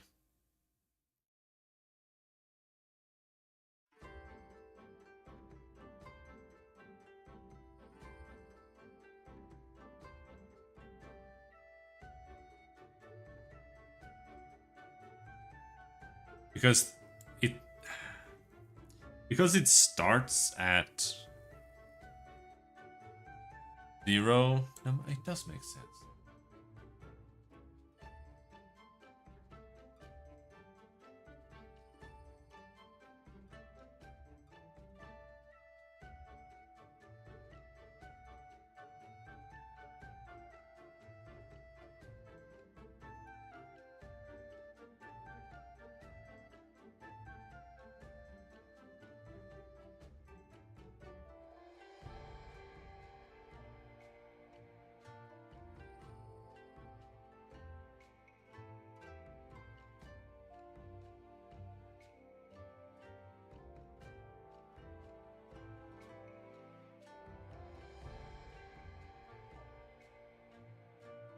Okay, so here's the issue.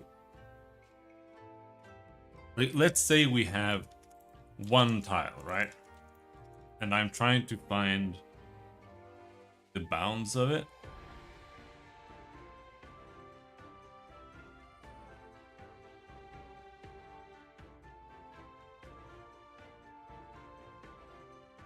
Technically, both the left bounds, the right bounds, the top bounds, the bottom bounds are all 0, right?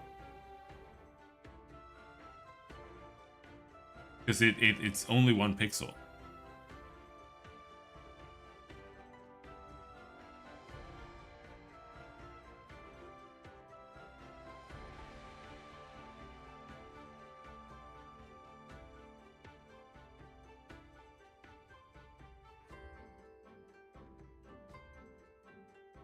But at the same time, it's 24 wide, right?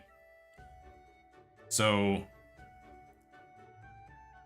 if I try to find the right side of it by adding the width of this tile, I would add 24. So then we take 0 plus 24, and then we divide that by 24. Then we get the bounds. But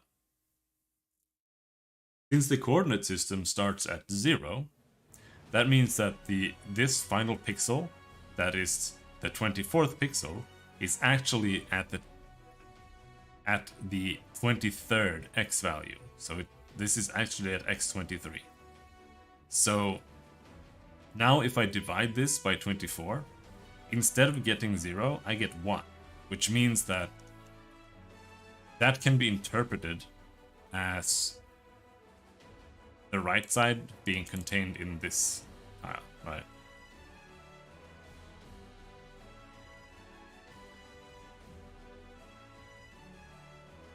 Because 24 divided by 24 is 1, when we are actually contained in 0 here.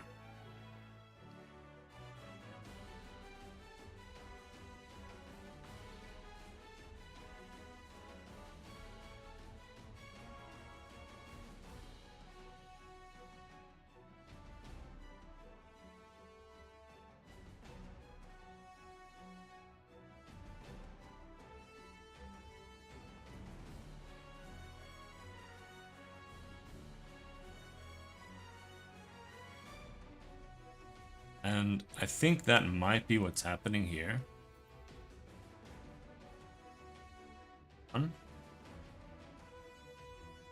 Because I am adding width here. And the width is the sprite width.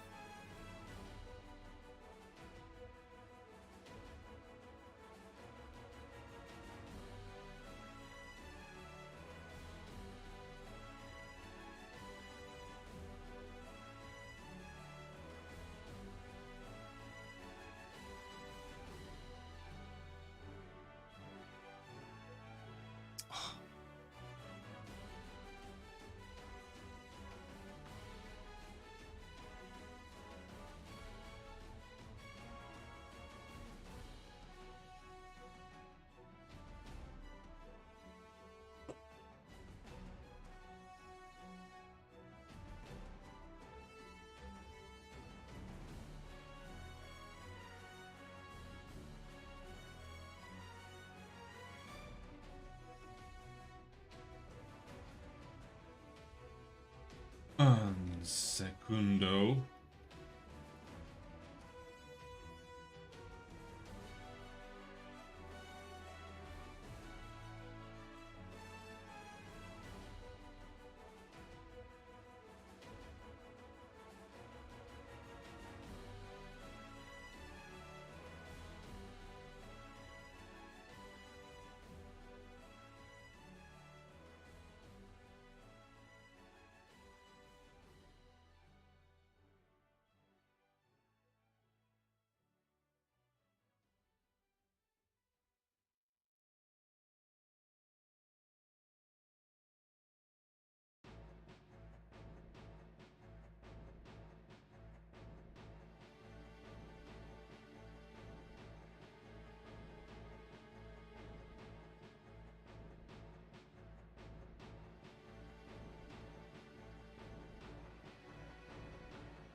Food without milk is so gross.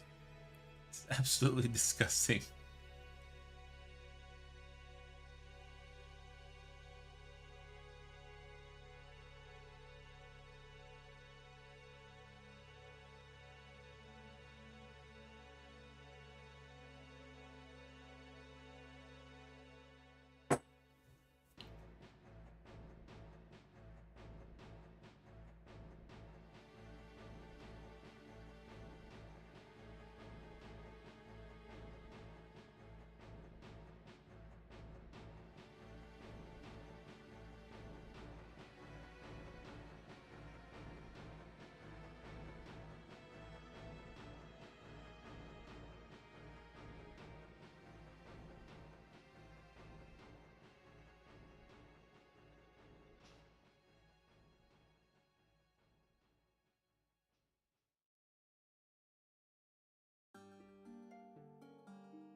I'm not buying milk right now. I'm only buying cream and eel and yogurt. Trying to avoid the pasteurized milk.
get rid of this.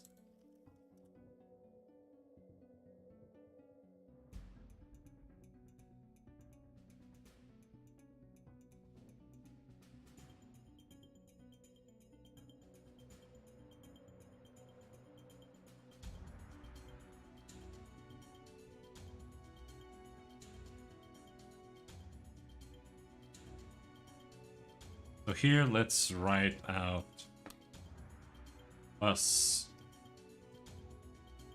left tile plus comma right tile plus no. It's good enough.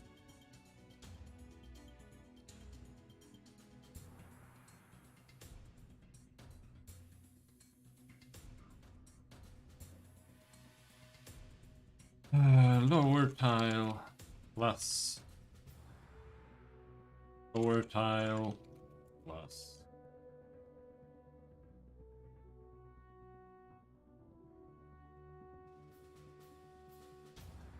plus dot.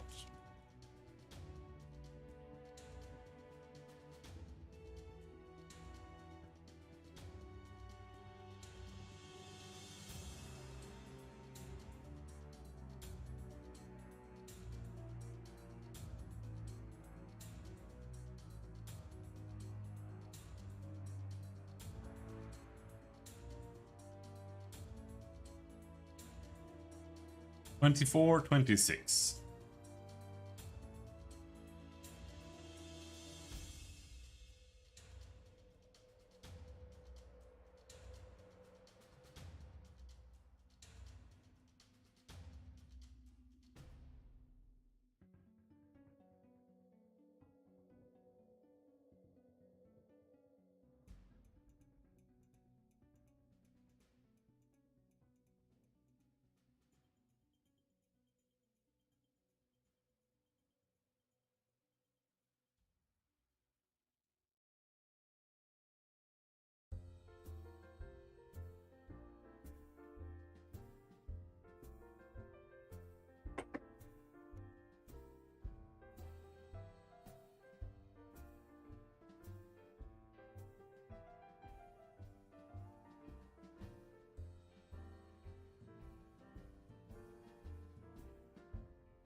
Yeah, see, it's tricky.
Because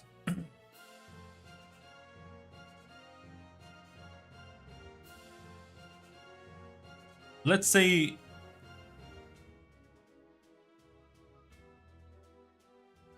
I am trying to move this to the right. So let's make the player green instead, so we can have actual collision boxes like this. Now, if I am checking the bounds by checking 0 here, or rather, and let's just go with that.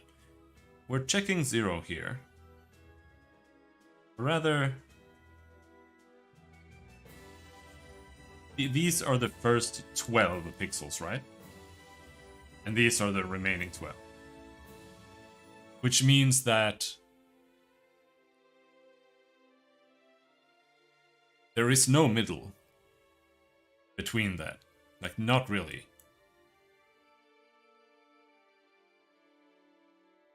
We have 12 here and we have 12 here. That means we've got 2 pixels here that are the middle, but we can be in between those. But like, what does that mean? It doesn't mean anything.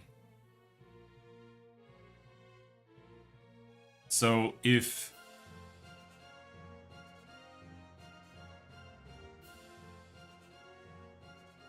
we're standing in the middle here, that's basically the start of the 12th pixel. That's where it's putting us. Which means that when we are standing on 12 with a centered drawing method, that means that we are actually standing on 12, which means that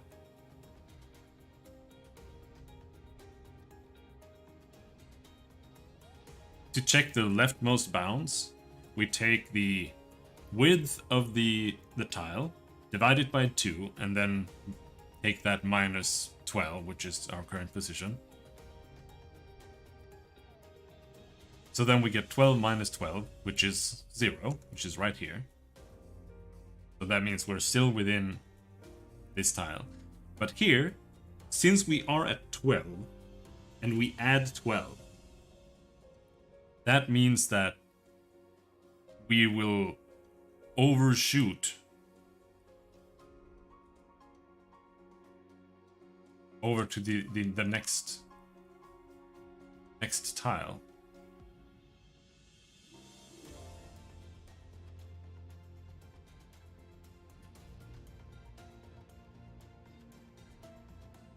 Because it ends at... Wait a second. This is 12, right? That's 12. Now it's showing 12. 0.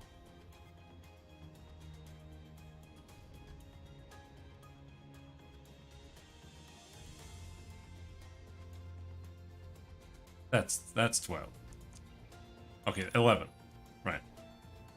Hello, Robert. Yeah, my tummy always hurts. I'm not sure if I'm fat or if there's something else wrong.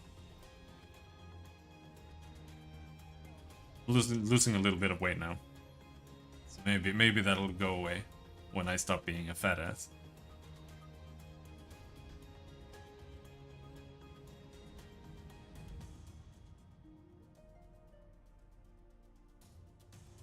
And preferably stop sitting like a goddamn...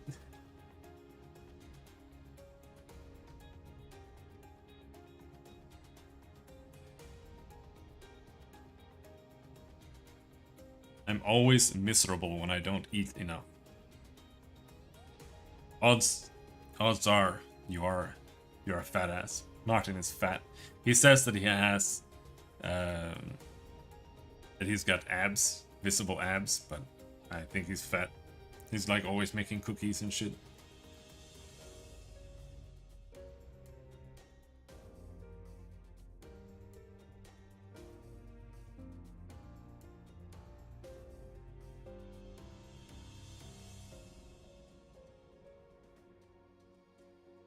wish I was chonky. No, you don't.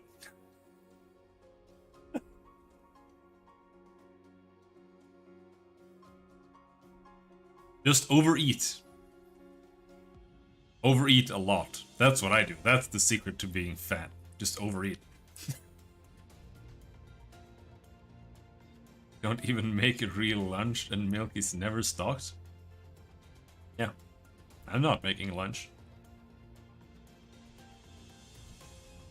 However, I am going to go and get a pizza today.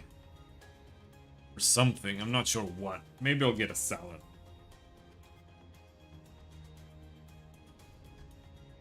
Because I hate the bread. Like, I'm trying to avoid bread as well.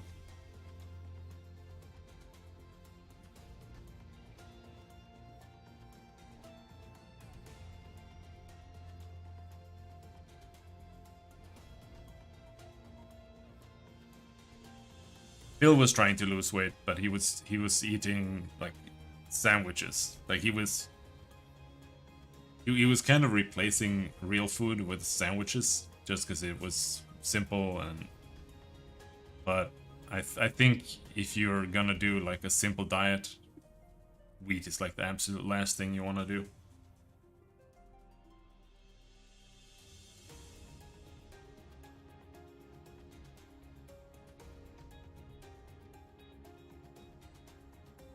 Better to like eat a slab of meat twice a day.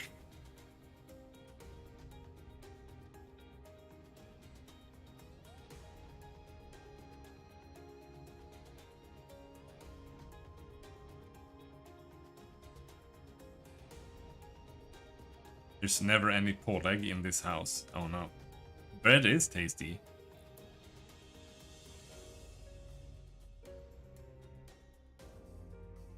But it's shit food.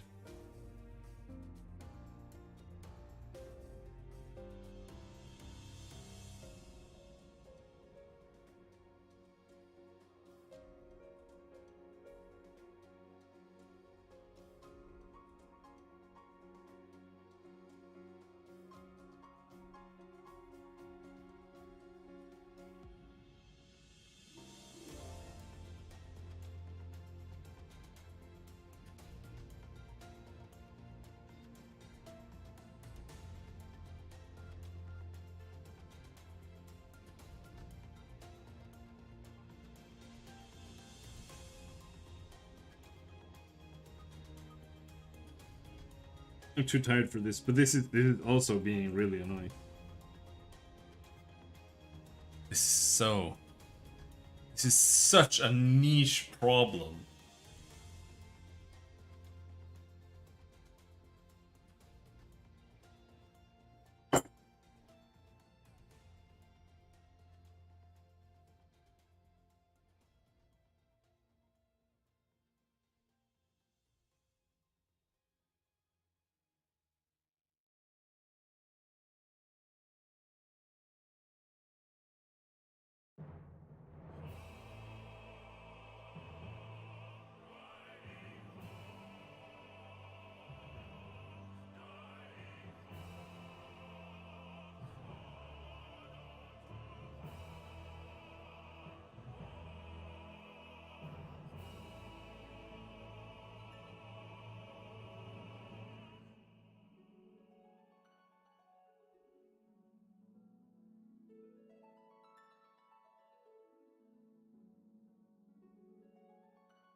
Yeah, dude.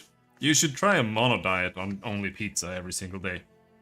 That will definitely get you fat. Especially if you drink soda with it every day.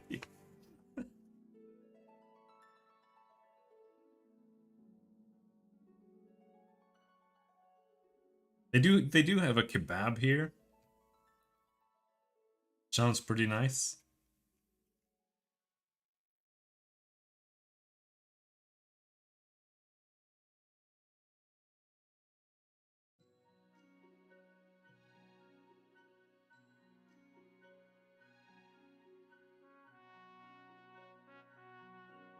When I was in school, when I was at university, I ate pizza every single day. That's why I still have like $4,000 left of debt. I went to school and I didn't go to school. I just took the loan and I was home every single day. And I was up until I was up until noon. Like I, I sat up all night until noon. Then I went to the pizzeria across the street, and then I went and bought a pizza and a Coke, and then I ate that, and then I went to bed, and then I woke up at 8 p.m. and then I did it again for half a year, I think. Why would you do that? If you think I'm struggling now, I have always been struggling like my entire life. I was trying to go to school, but I just couldn't. And like the people at school that were supposed to be the ones I was hanging out with, like the fighting game community that I was with at that point, they were just so autistic and annoying. Like I couldn't deal with it. I don't have the energy and tolerance to deal with people who are super autistic and annoying on purpose all the time. Which is why sometimes I yell at you, Martin, just so you know. So I was just like at home, not going to school, and eating pizza.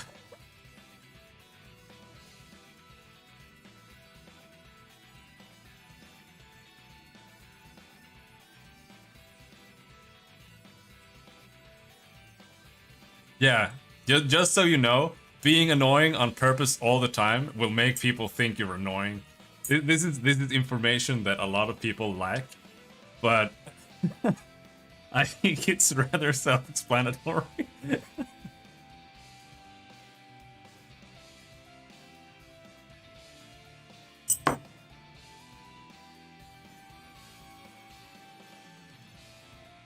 There's nothing wrong with being annoying a little bit now and then,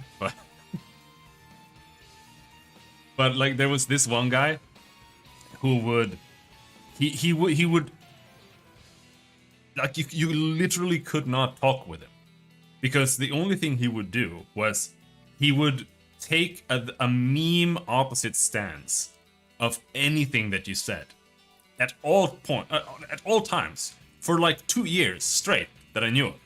This was the only thing he did. Like you would say like I like this game or I don't like this game, and he would just always say the opposite.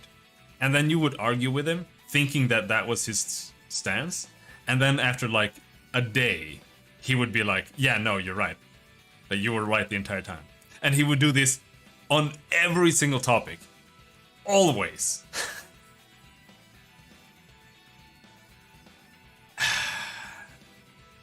And it just made me so tired. Like there were so many people with these like retarded bullshit things. That's why I left the fighting game community as well. Like, I don't have the energy for this kind of shit. Oh.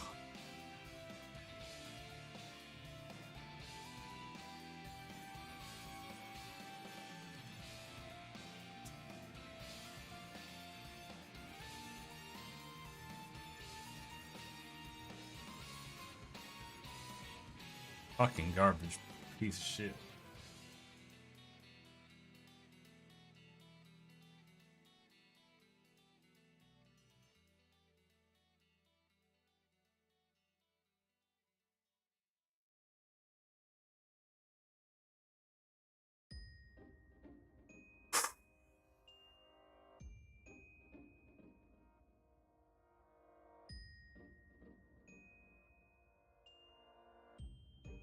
There are three things I cannot tolerate.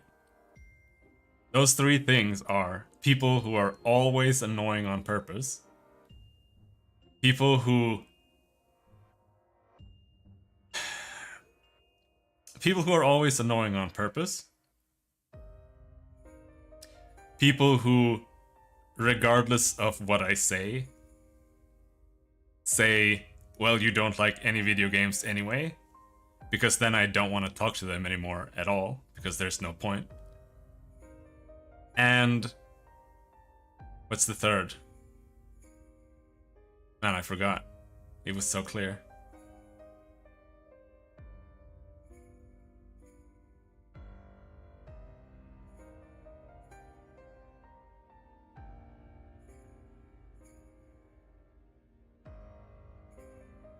There's the third archetype that I cannot tolerate.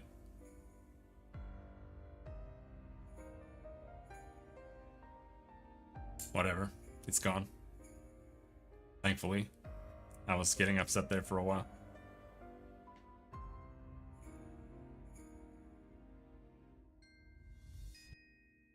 Oh yeah, people who tell the same jokes over and over again. Like, there are some people I know on Twitter who, with every single time they reply, it's the same joke. Like, forever. And it's just like, what are you doing? Like, do you want me to respond to this? Something happening? No. I'm just explaining why I was eating pizza every single day for loaned money when I was going to school.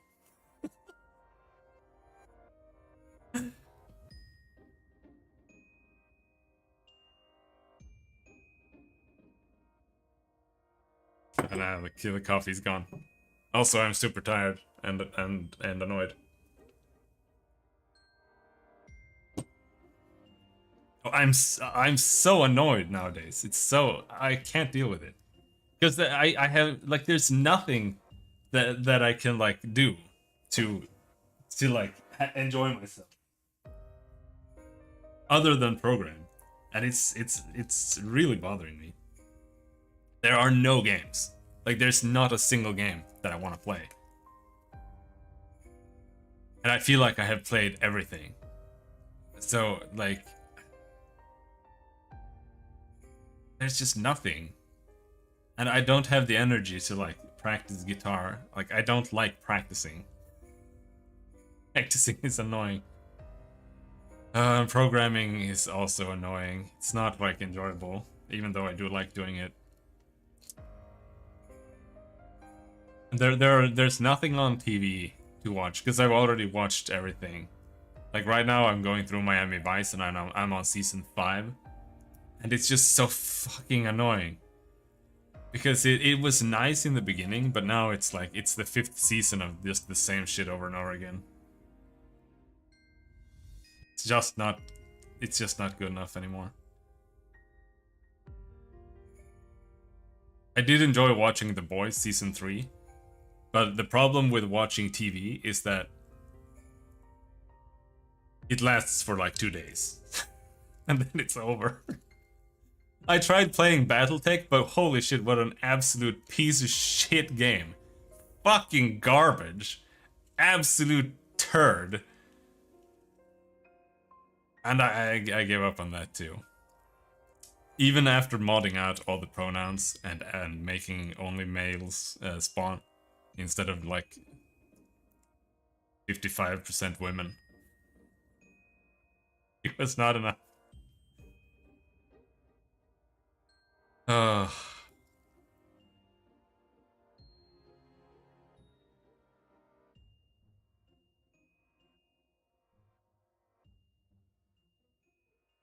The thing is, like, all I want is some kind of like reward loop.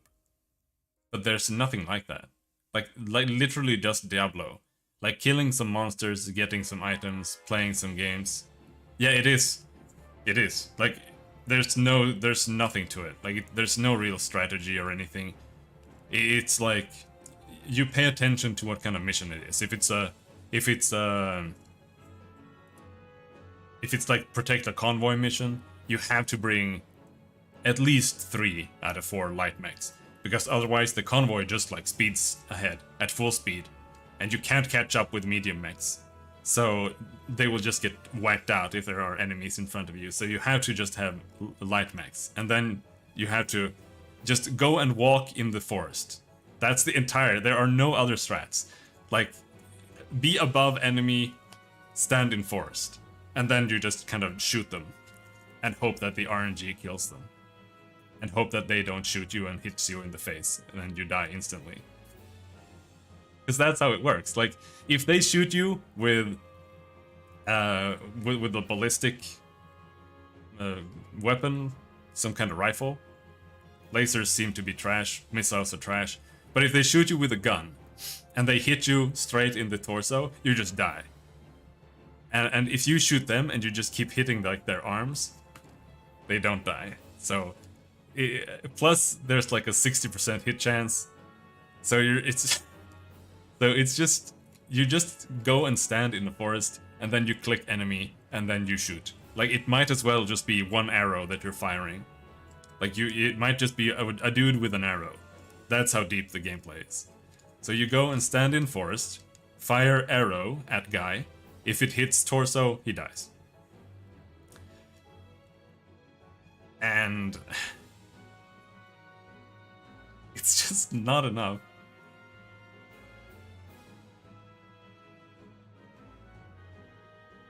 It's not enough.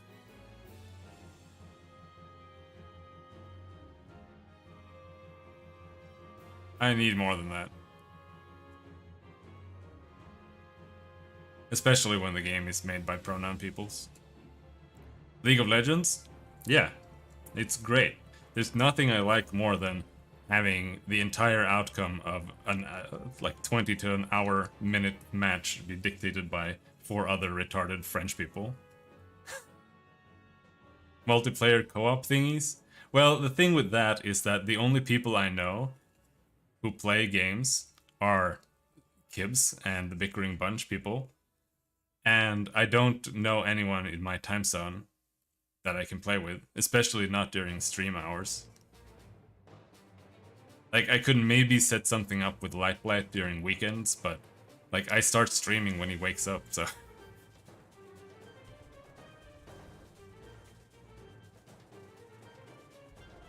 So there's, like, I don't know.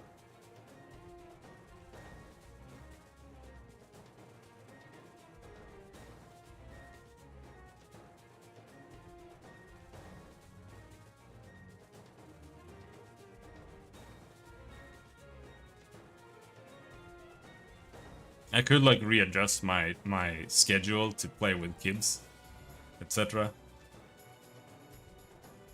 But the Bickering Bunch, like, there's just too much blabbering. Like no offense, but for my brain, it's just too much. Like, I would just be so tired when I go to bed. I just can't do it. My brain cannot handle that. Look, dude, if you want to play something multiplayer, I'm, like, sure. We can try that. I don't mind.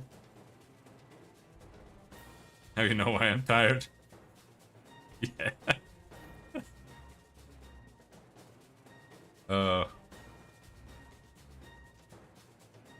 I'm not good with just talking. Like, just blabbering all the time. I can't talk. I just can't do it. Duck Game is a really good game. We played Duck Game once. Duck Game is also... Duck Game is a very good example of why I never play games with anyone. Because whenever I suggest games to people, they become anti that game. From my experience. Like, we played Duck Game, me and you, on stream for like 20 minutes, and I thought that was really fun. But everybody else were there, they were like, no, I don't want to. Then they just didn't join. For like no reason. Duck Game is great. Oh, I'm so annoyed.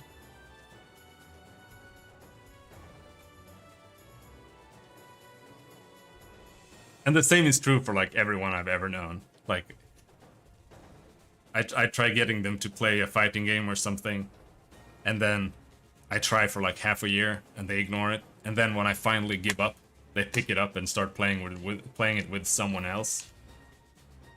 That has been like the super typical.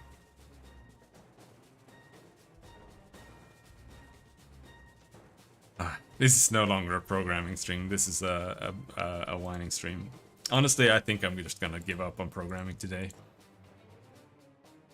I forgot to turn off my alarm, and I woke up super early, and everything's just fucked.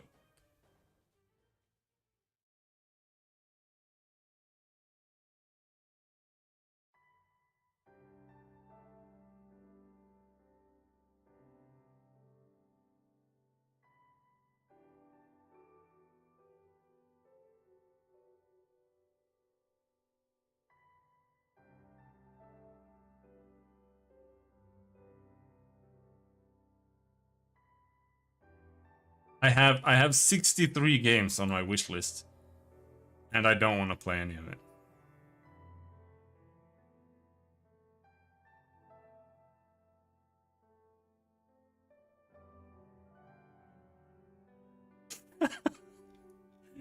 It's like I kind of want to try this game, but the Ukrainian flag that they put on the logo makes me not want to buy it anymore.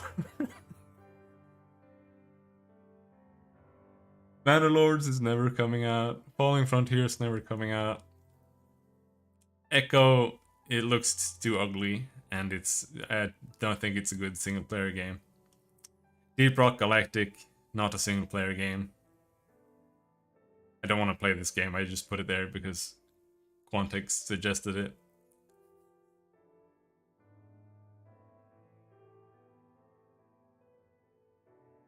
The Iron Oath, I haven't really looked into this. I only put it there because I followed this game art-wise from when they started out. So I don't know if it's a decent game. Maybe it is.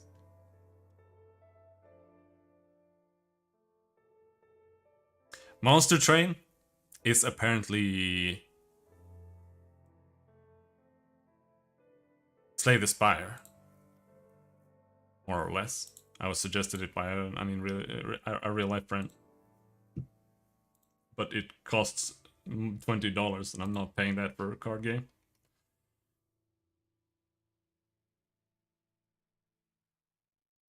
Wild West Dynasty. This is literally just Medieval Dynasty in the Wild West. It's made by another developer though. That's why I'm a little bit interested in seeing what they make out of it. Because I did kind of like Medieval Dynasty, except that it sucks. So if they could make Medieval Dynasty but it doesn't suck and isn't stupid, then it could be cool. But the thing is, like, they make like all these mechanics, and then they make one other mechanic that like completely defeats the purpose of all the other mechanics. So then there's like no point.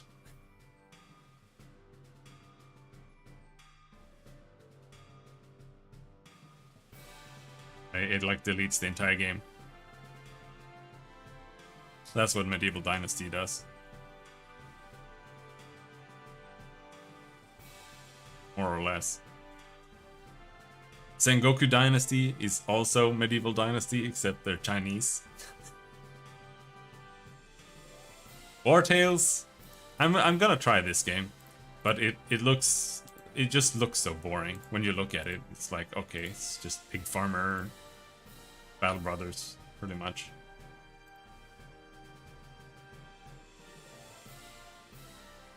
Yeah, I was gonna try Starfleet or High Fleet yesterday, because Sandro recommended it, but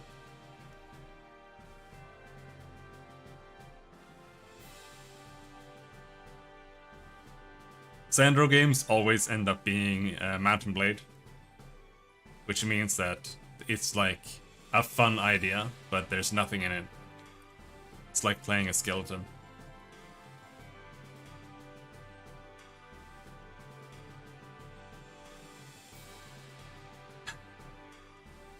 East games, we'll see how that ends up being.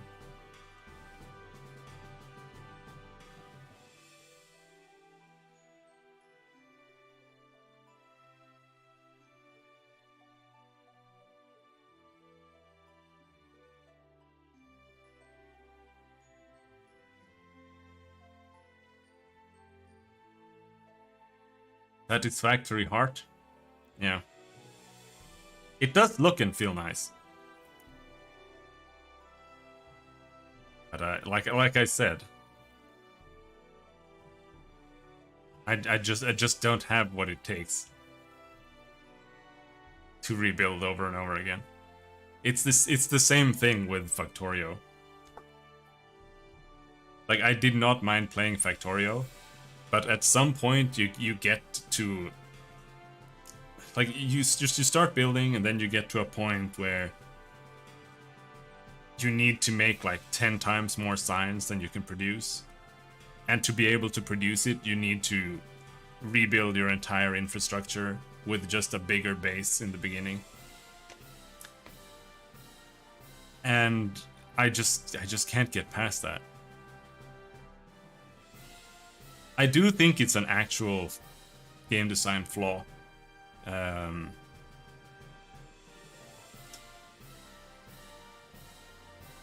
In the same way that stat allocation is a game design flaw.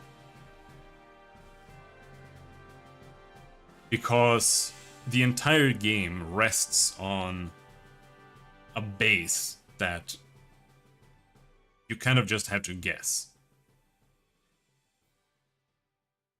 Because for stats, like, you can't know what kind of stats you need. So it's just a gamble. But you just put in everything. And then if you're lucky, like, you didn't need to have dex to hit enemies past level 5. And then it just kind of works. Otherwise, you just lose the game, and you literally can't win, because you like put everything into vitality or wisdom or something. And it's kind of the same way here. Because the early parts of the game kind of relies on having finished the game and knowing what you need.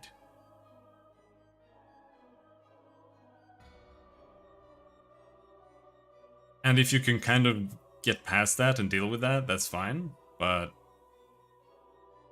it is a problem with this this genre, in my opinion. And I don't really know if it's solvable in a good way. Like, stats, you can just delete them because they don't do anything. But here, it's like an intrinsic part of the whole game.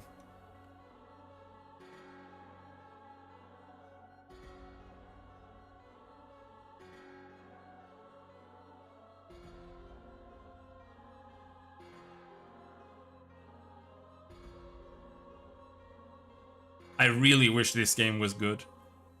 Because this game is like exactly what I want.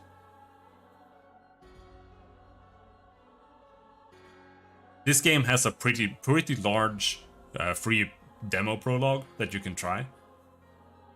Free. And it has everything in the game available as far as I know. But it has the same issue that every game that does this has. It's literally just you're playing a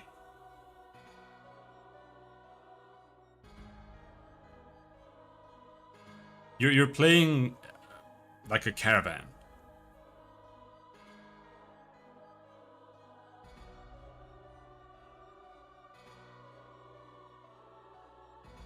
And you can kind of focus on different things, like do you want to be a trader, or do you want to like act as a guard for other people and stuff like that.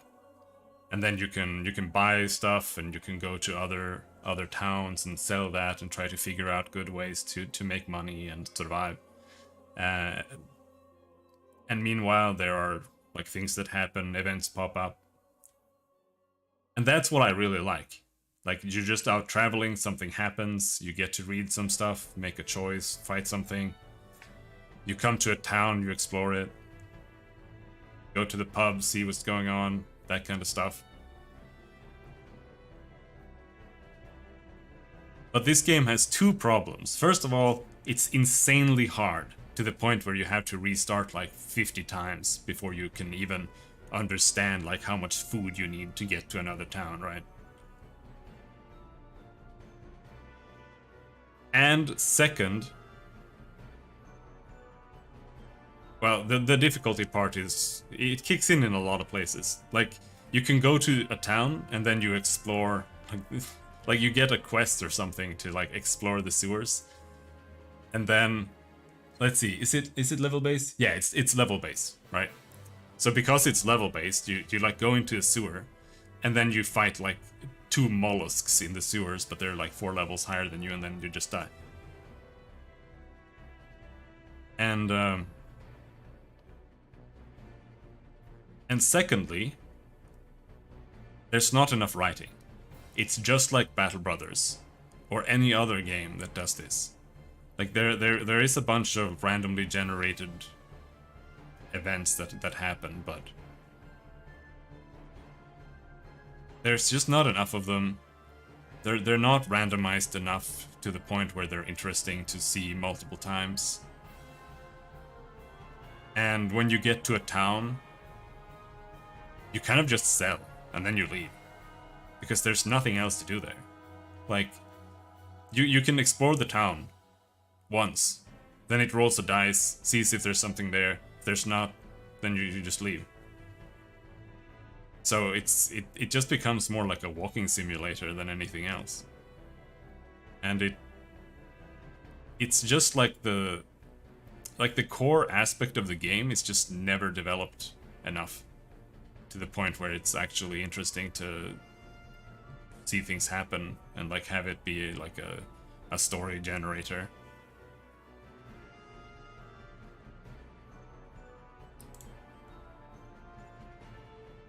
And the combat is not great.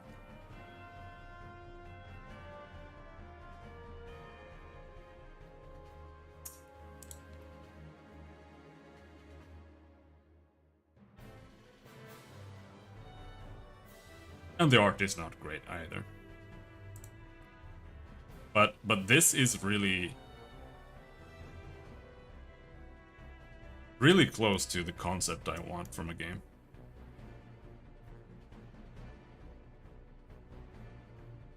There's just, I don't even know if there is another game that tries to do this.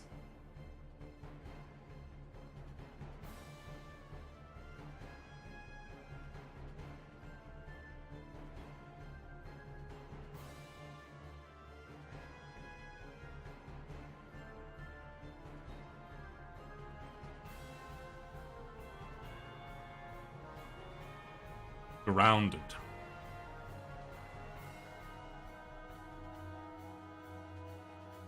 I'm not really that interested in this game. It depends on if the survival mechanics are good. Because it's got to...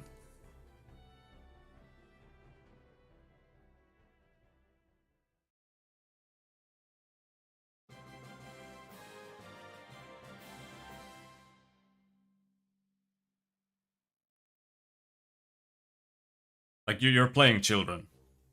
And the entire game is just very lightly themed and... I just can't get into that kind of stuff. I want my serious... my sword dude.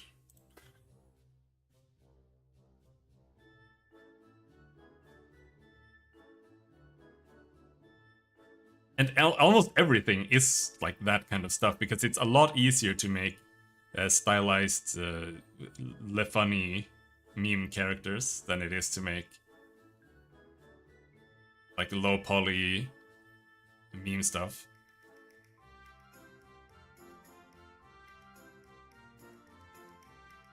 I'm a little bit interested in this game, but it's only like because of The visuals are kind of nice, and you play a necromancer and you get a bunch of dudes that you send on other dudes.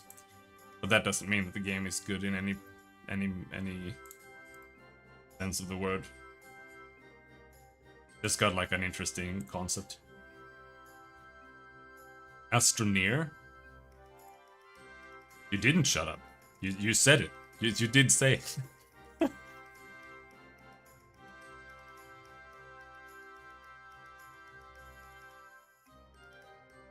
Farthest Frontier. These kind of games, I find them interesting, but I've never played one that's actually a fun game. Like Banished.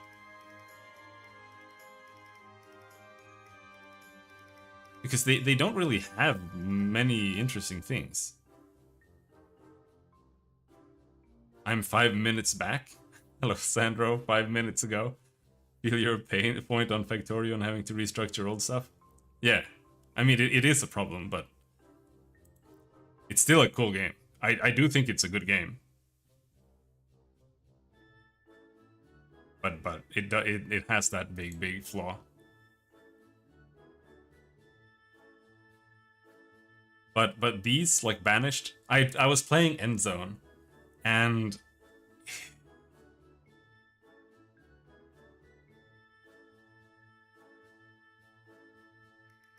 because you kind of want that RimWorld feeling, right?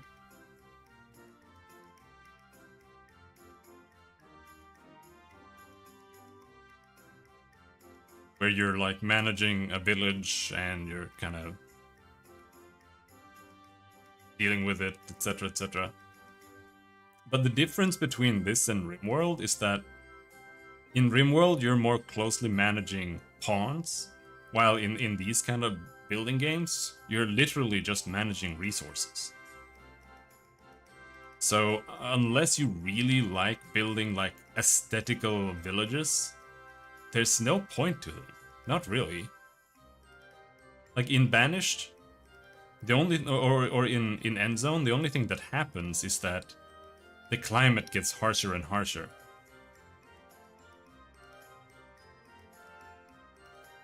So you just kind of have to have enough resources to like be able to build like all the things that you need and just maintain that. But it felt more like a build order simulator than anything else. Like, I was playing it on normal, and if you did not build the correct buildings in the right order, you just died every single time. And on easy, it was like there was no point to anything because you just had infinite resources. You don't lose anything by removing and replacing stuff in Factorio. Drones make it easier to large-scale remodel existing structure. Yeah, I mean, it's the same is true in Satisfactory, right? But there is a cost, and that cost is your own time and whatever. Because that's the problem. It's not that it costs things in game, it's that having to rebuild your and restructure your entire like baseline is just it takes a lot out of you.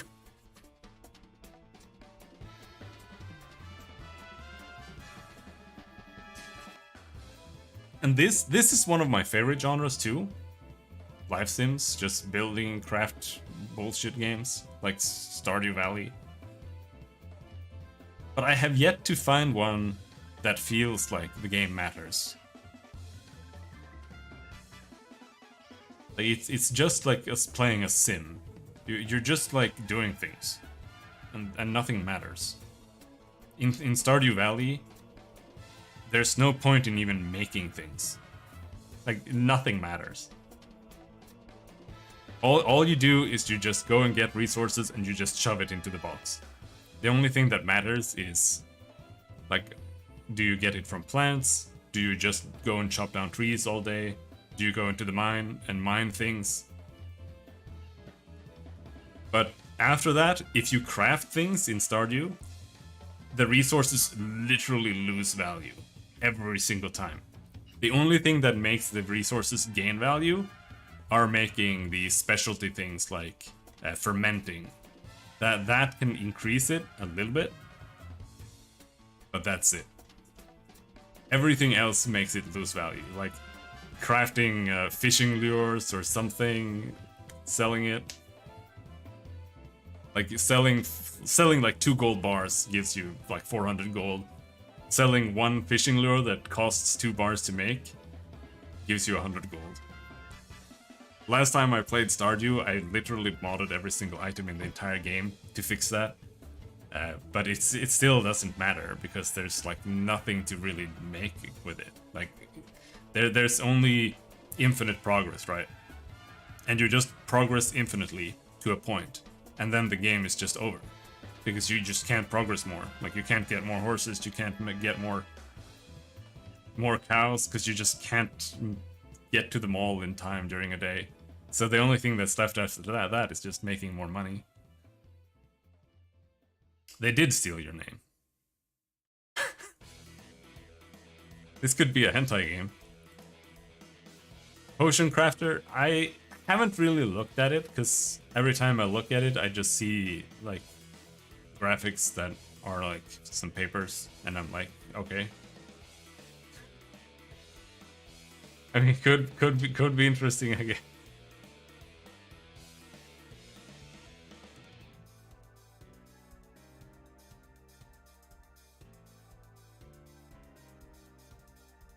The Last Spell. I think this is like a survival kind of game, or like you fight waves.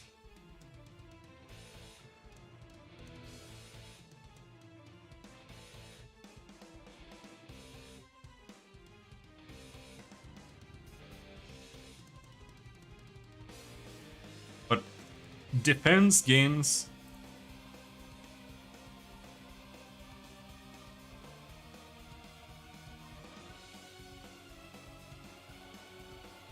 I'm not sure if that is what it is.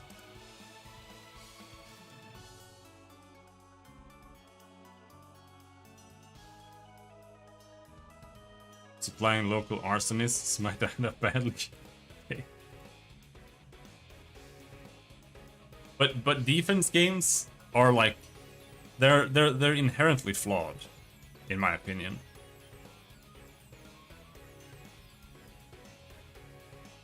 Our defense games, because they're basically like they're solvable.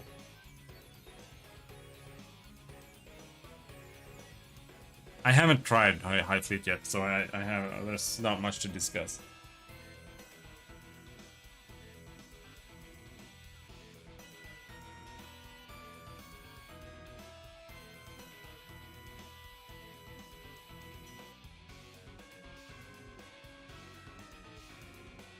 Because these kind of like defense games, even if you have heroes that you're defending against waves, it's like it has a difficulty scaling problem, and it has a difficulty with just setting difficulty in general.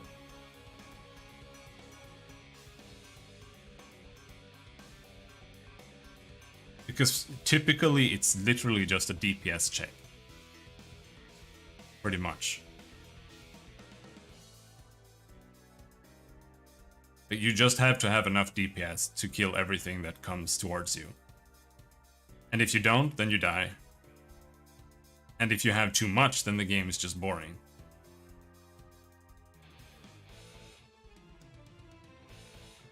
And if you compare it to like a game like Path of Exile, where it's still just a DPS game, but there it's also about just trying to like optimize how fast you can kill by not taking on too hard content. Or if you want, you can try to push things that are harder. Even though Path of Exile doesn't have enough of a skill level to really do that. Skill ceiling.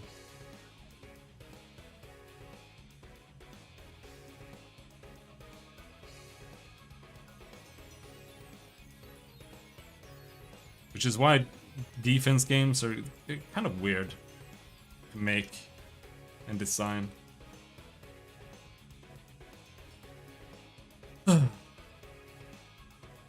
Hades.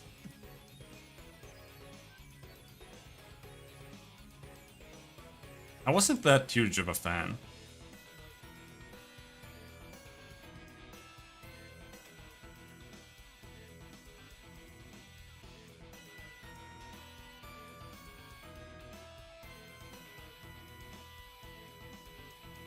It's not necessarily bad though. I just don't really like the way the combat is.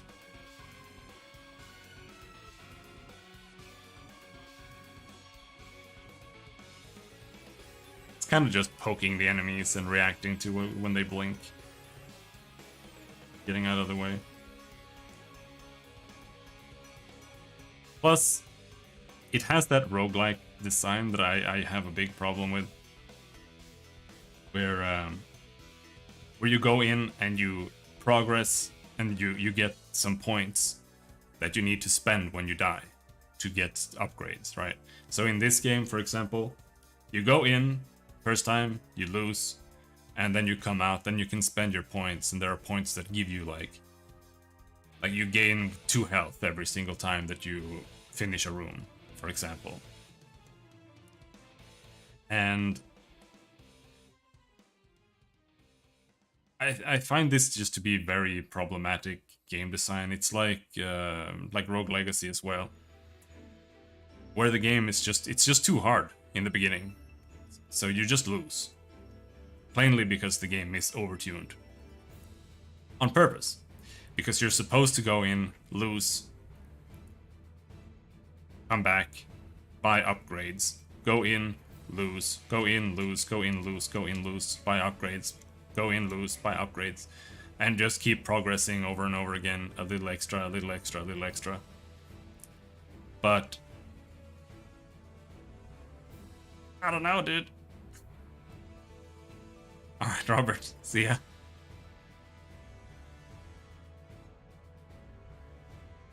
I like the old tower defense maps in Warcraft 3. Yeah, but why did you like them? Like, you gotta analyze things more than just it was enjoyable. Because as long as something is enjoyable, like, that's fine. But for me, I just can't latch on to like the small things enough anymore. Like when back in the day, I also enjoyed Warcraft 3 games.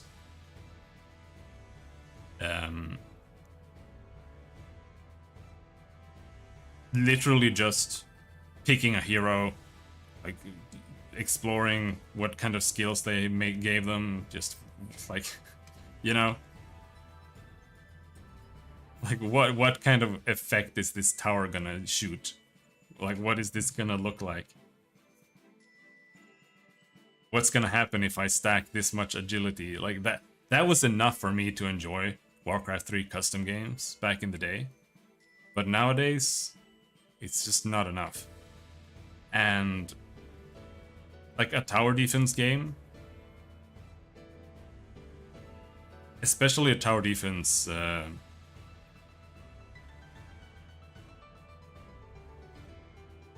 the tower defense custom maps, it's like the only thing that exists in the game really is figuring out how to win.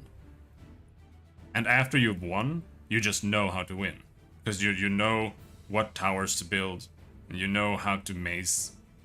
And if you do that, then the only thing that matters is, like, if it's a multiplayer one, the only thing that matters is if your friends don't know how to do it. Then you lose.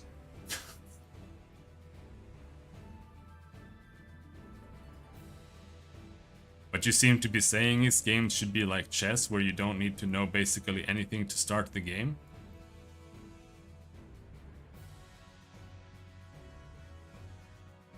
Well, no.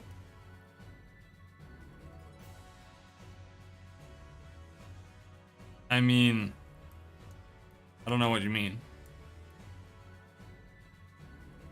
Are you talking in relation to like the unlocks here that I was talking about?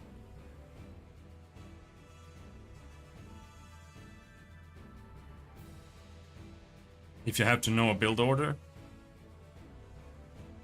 That's not the problem. Because in chess, like in chess you can have some kind of strategy, right? From the get-go, like I'm just gonna move my dudes like this, and then later maybe I react to what the other guy is gonna do, right? But that's the key difference there. The other guy can do things, but in tower defense games, it's just gonna be like the same waves over and over again. So you know like exactly what the other dude's gonna make or what moves he's gonna do. So you just kind of you just win once you know how to win. So it's like it's just like a trial and error thing until you know what moves he's gonna do. That's a tower defense game, pretty much.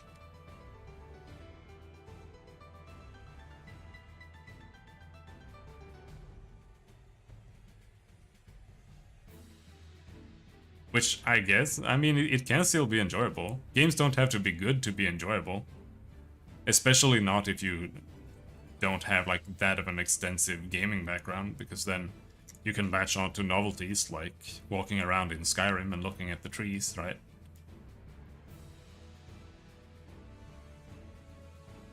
Because it feels really nice.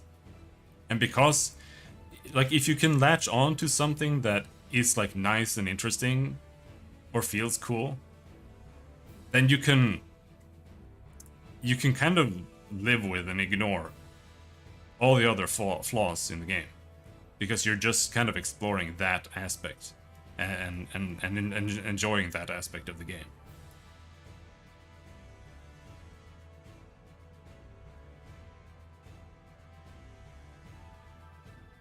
So, for example, in a Warcraft 3 tower defense game, you can just try another team and just try building new towers. It has nothing to do with the depth of the tower defense, like, concept. Really. Not necessarily.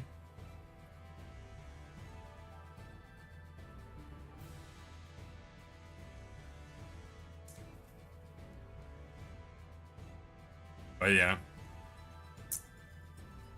We kind of went off on a tangent there, but yeah, games like these where you have to die and unlock things. At first they're too easy, or at first they're too hard, because they are by design too hard. And then you unlock things that kind of take you and make it even if they are skill based. This game is very skill based, and you can win without getting any upgrades, but you won't, right?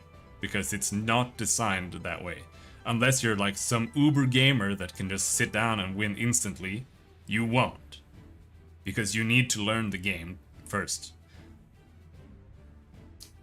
And the game is just too hard to be able to do that. Or be able to beat it without doing that. And then you die, and then you get money, and you unlock power-ups that reduce the required skill ceiling to beat the game. And that just keeps happening. So every single time you die, the skill ceiling goes down, down, down, down, down, down, down. And eventually, the game becomes, like, not necessarily, but often in these type of games, the game eventually becomes so easy that beating it is trivial. That's what happens with Risk of Rain. If you start playing Risk of Rain, the game is almost impossible to beat. But then, after a while, you start unlocking power-ups. And you unlock power-ups that are like it doesn't quite work like this. You don't buy things when you die. But when you get to certain places in the game and you defeat certain monsters, certain bosses, the game like unlocks an achievement. and that allows certain power-ups to spawn in your next run. So in your first run, you cannot get like crit bonus, you can't get damage bonus, you can't get like the chain lightning ukulele. And then in your like 10th playthrough, you can get all of these things. And now instead of the game being too hard, the game is too easy. Because when all the power-ups are available, the game is just too easy. And so the game is only good like somewhere in the middle, and once you've finished it, it's just not worth playing anymore. What did I miss? A lot. I've just been talking.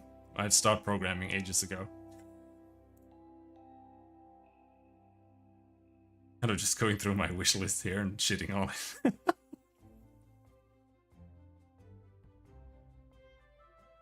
Potion Permit?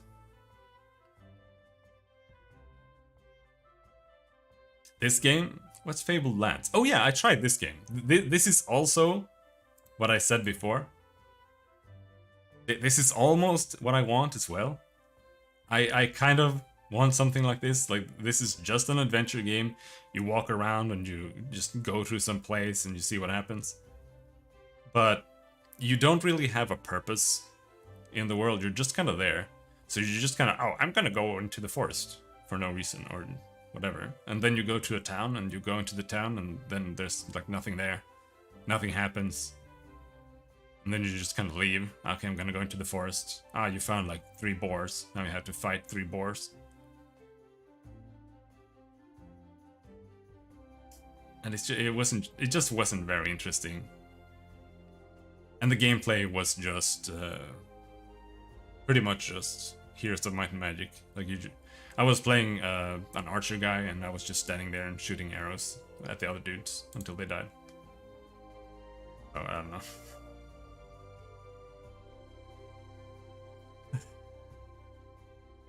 Ocean Permit. I played the demo. It's basically just Stardew Valley, except you treat the townfolk. They get sick, and you go and treat them. And to do that, you need to make cures. And to make the cures, like here, you need to make moon brine. And then you need to gather ingredients. Like you can, for something, let's say for the COVID vaccine, maybe you can only use blue and brown ingredients. That means you can only use like the earth ingredients. And then you still need to complete this pattern. So you just need to find the correct ingredients and just like plug them in there. Not super interesting, because you probably just end up gathering everything and then you just have everything and you just kind of plug it in pretty much. And after that, you also need to diagnose them to see what they actually have, so you can administer the correct cure. And that's just the DDR. Like you go up to them and then you like use a magnifying glass to find something on them, and then you look at it and you're like, that's some kind of lesion or something. And then it just starts the DDR game. So it's like, okay, now up, down, left, right, left, left, left, right, right, right, up, down, down, down, down. And then you just have to input that to diagnose them. It's fucking stupid shit. It was not fun. But it is another one of these life sim games. Here's another one. I don't know what I think about this one. Kitara Fables. You play a Catman. But it does have planting and stuff.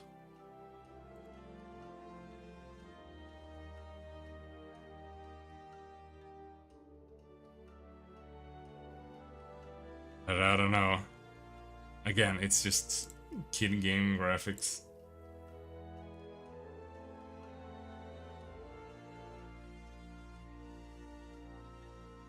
Sandwalkers. Turn-based game. I like that. What do you do? Go around exploring some Hex map. Cool. Roguelike turn-based exploration game. Build your team, traverse varied hostile environments, face countless dangers, gain knowledge that will help you find and resurrect the Mother Tree Umama. Why do I need to... Why do I have a goal? I don't want goals. That just turns it into a board game. I don't know. RimWorld 2? It's literally just RimWorld 2.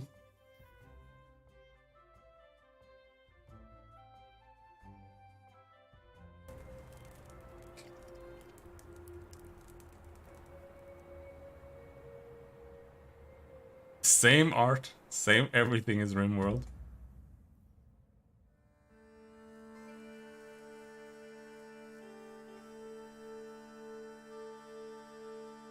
Except that they have legs. Here they just don't have feet.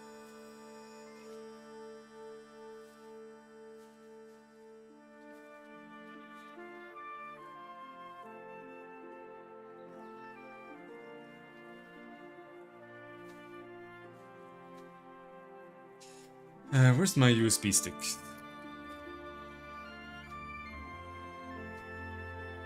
I have another USB stick. I need to find my USB stick. Real quick.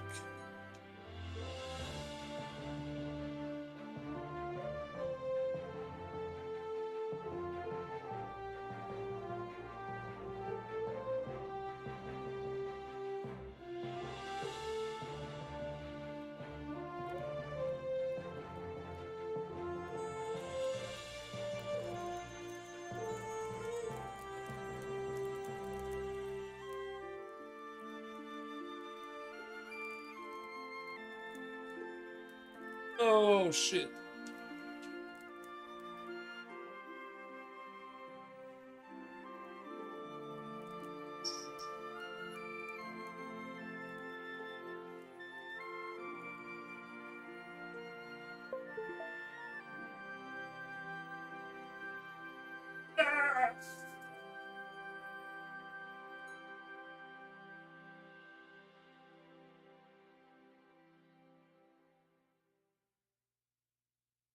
Okay, one second. I just need to start something here.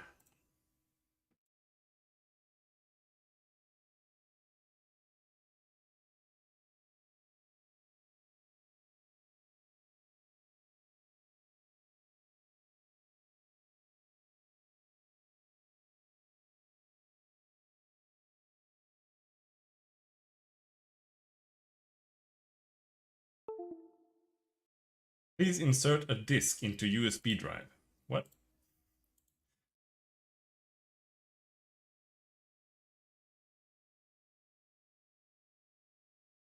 Why does my USB drive not work?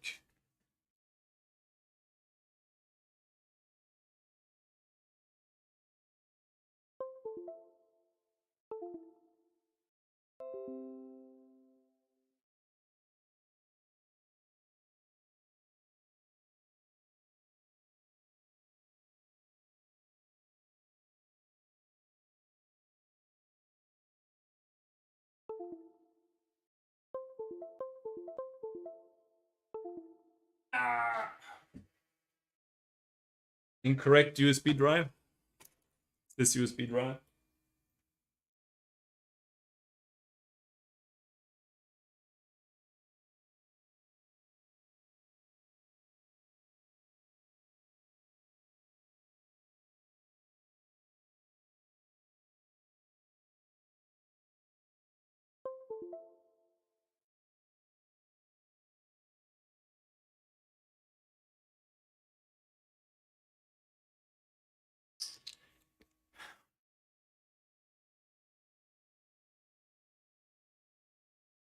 USB drive. Come on.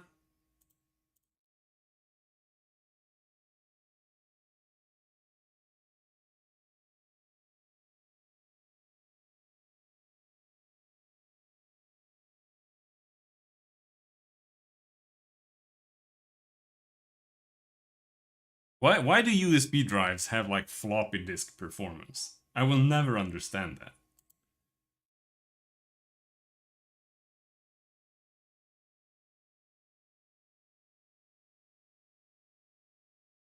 That USB drive, dude.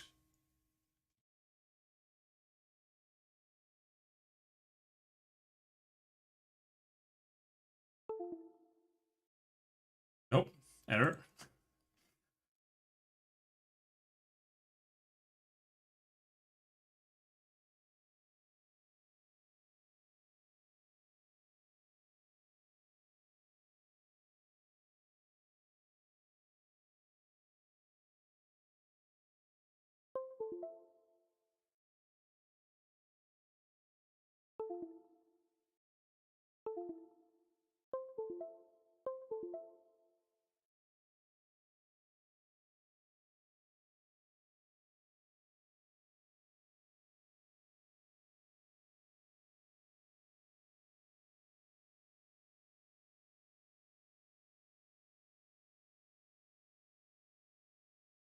Come on.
Okay, does it work now?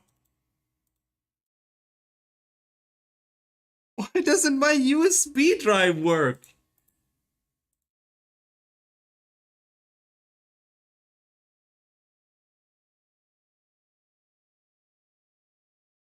Oh, I'm too tired for this shit.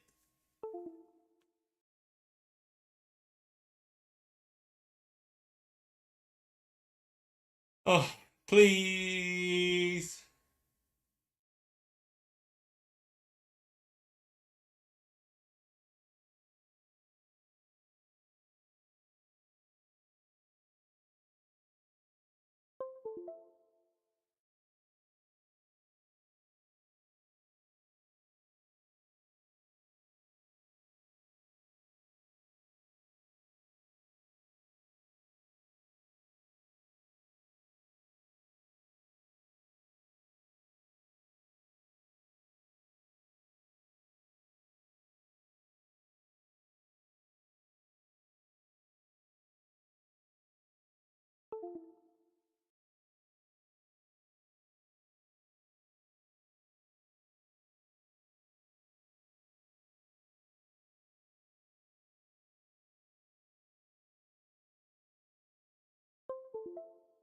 What about the side ports? Hello. No, I'm not AFK, but I've given up on programming and I'm trying to put a USB drive into my computer and it doesn't work.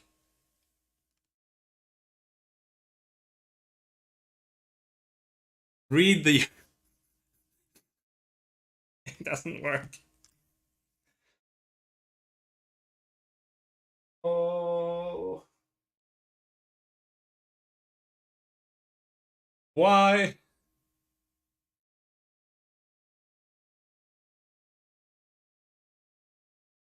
I'm trying to make an OS in Scratch. Yeah, that sounds really retarded.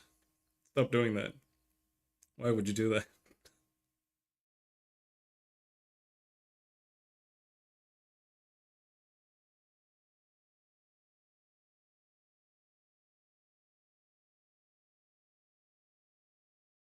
You need Linux, apparently. The best thing is that my USBs like they work. So it's just like fucking up with detecting the drivers or something. Like what are you doing? It doesn't work. It doesn't work on the 3.0 ports and it doesn't work on the side ports. I think it has like Intel ports at the top and Asus ports at the bottom too, and none of those. Like I tried both, and there's no difference.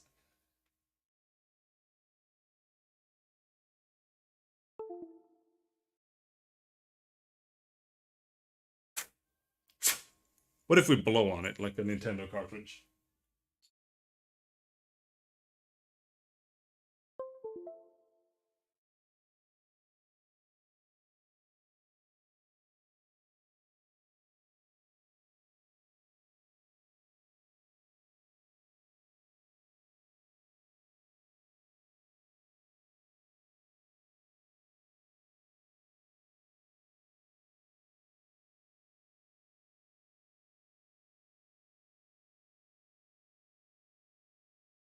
All right, I give up.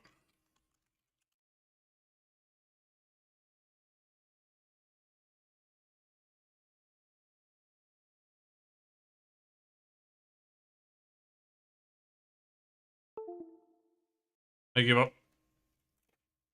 Let's see. Let's see. I changed the port of my keyboard, so no, it works.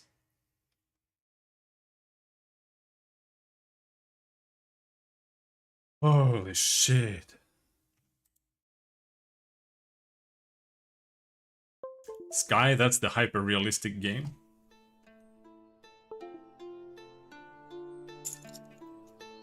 Where you can kind of walk around. They haven't really shown anything of this game. Like it's nice that you have nice graphics, but it doesn't really matter that much.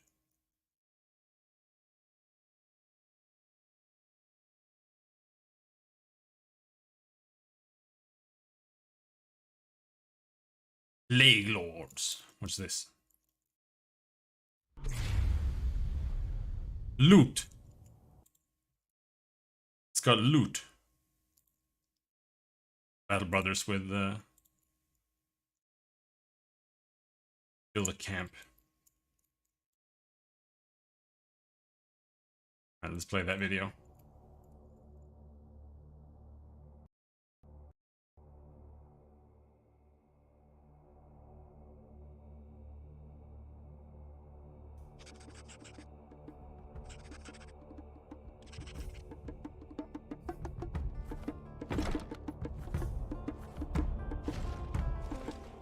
I don't think I even looked at this video before.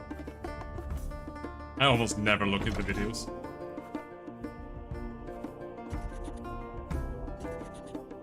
Oh, they became Russian.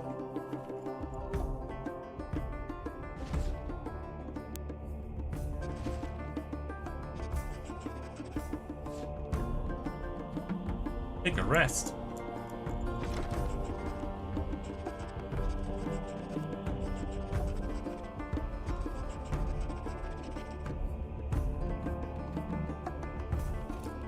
Add a stranger. Set up camp and prepare supper.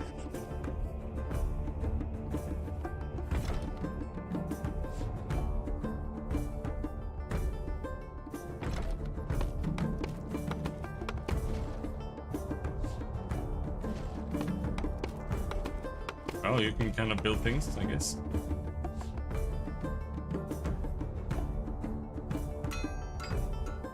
Bonk, bonk, bonk.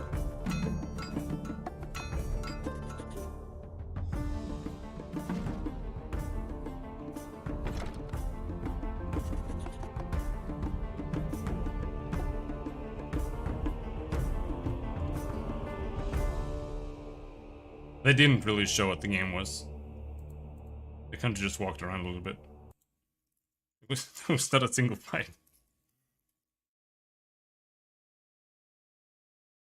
Alright.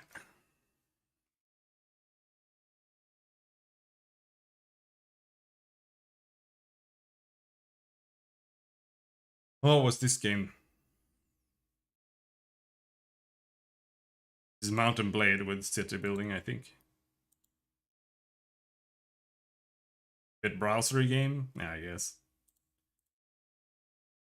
God damn.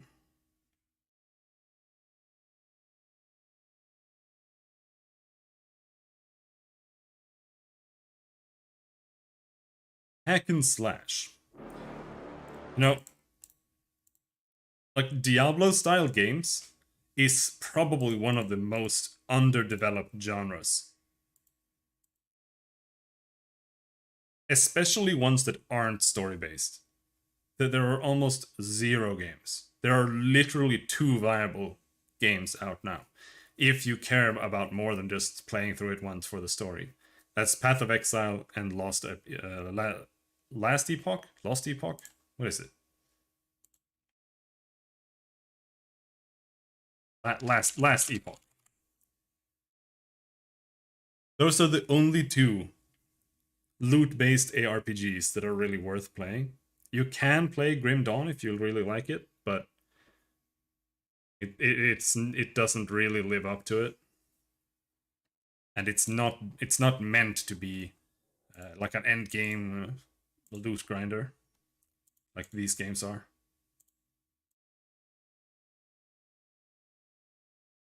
And there are almost no games like this. Just kill monsters, get loot. Like I bought Hero. Is it no Hero Siege? Yeah, no, it is Hero Siege. I bought Hero Siege because it was like $1 or less, and this is like one of the few games where you can also play it like that.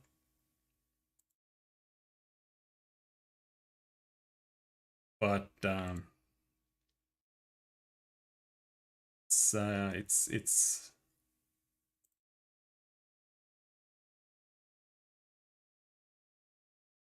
it suffers from pixel art limitations. I think you kind of just walk around. Let's install that.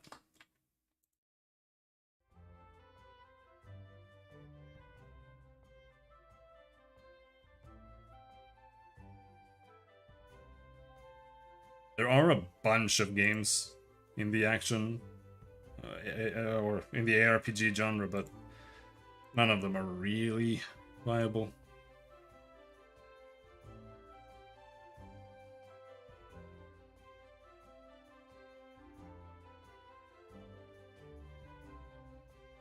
Especially finding one that actually updates with new content. But this one seems to do that.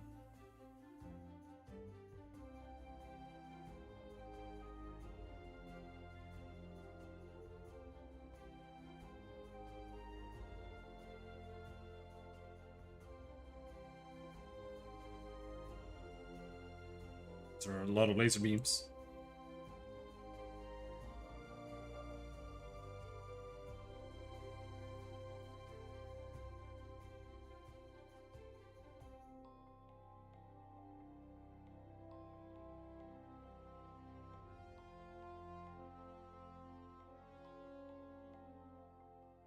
But finding items and stuff is nice. I do want that in my game. But I don't think every game needs it. I think story games in general are worse because of items.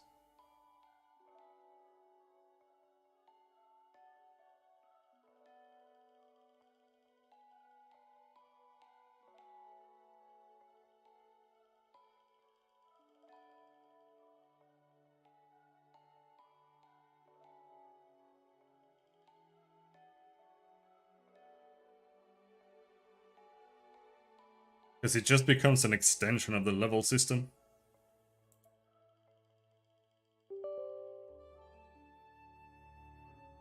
Hold on. Let me... Oh! Lower that volume first. Anti-cheat is not installed. Okay, whose fault is that?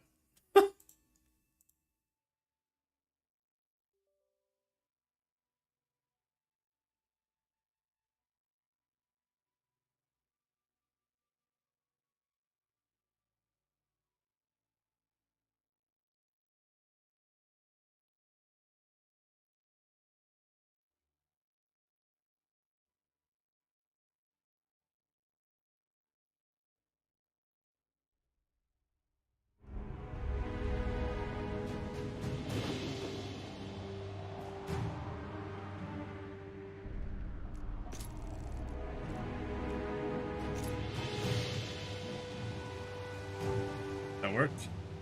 Seems like it.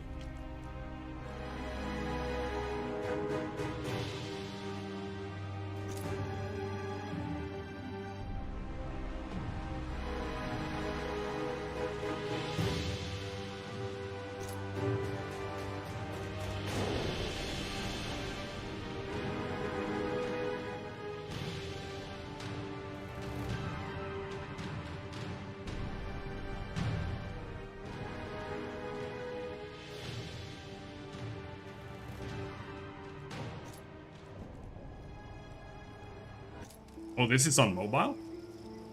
I wonder if this is a good mobile game.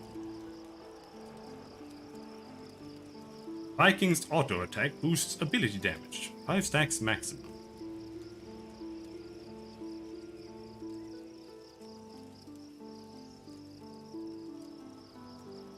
The greatness they A hungry wolf is bound to wage a hard battle, and I'm starving. Cool. Gives Berserker's attacks a chance to do two quick attacks. Berserker slams down his weapon, stunning and damaging enemies in his way. Whirlwind, the world's most boring attack.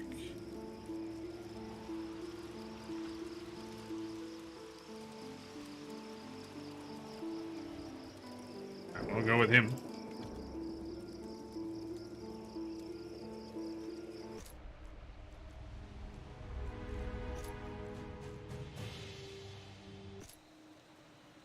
Who do I have to kill around here for a tankard of ale?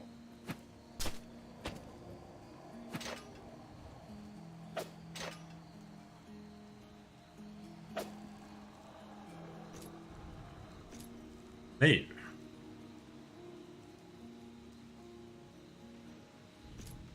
Get the slam thing.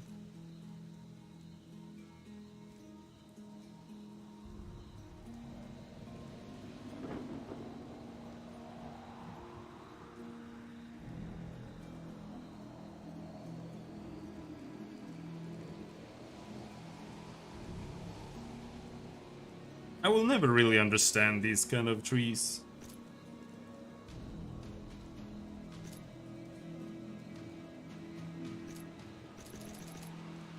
Like, why is this level limited to 48? Is this just a better ability than that? If not, then why is it level locked?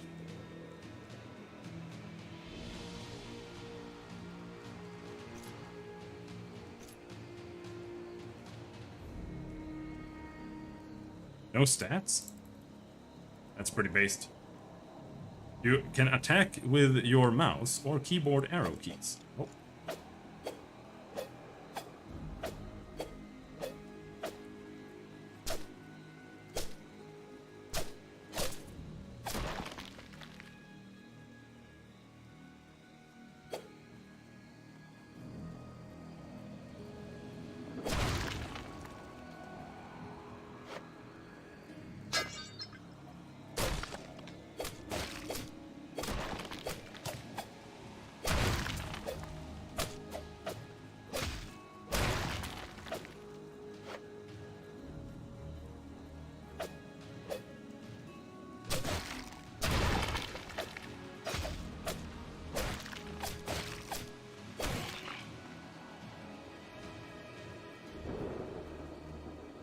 Set your abilities by pressing T.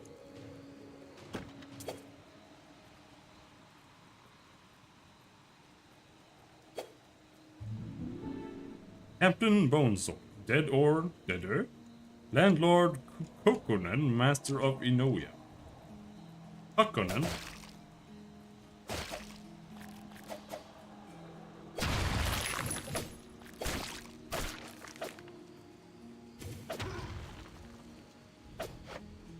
Very common mistake that game developers make. It's a crystal key and I can't pick it up. Alright.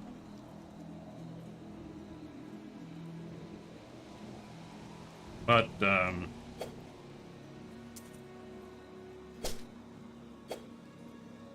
playing a sound effect when you hit something, it's fine. But very typical is that people don't set, like, they don't make a system to set a limit. So if you hit like 60 enemies, it plays the effect 60 times at the same time, and it stacks up to blow your eardrums out. It's not uncommon. You can jump over the ledge by pressing space. Whoa, shit! You jump? Damn, this game is insane. Guess we're not picking up that key.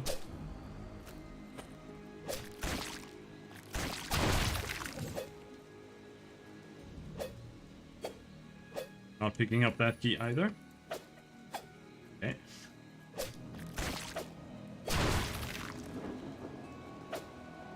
Oh, Captain Bone Sword.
In my opinion,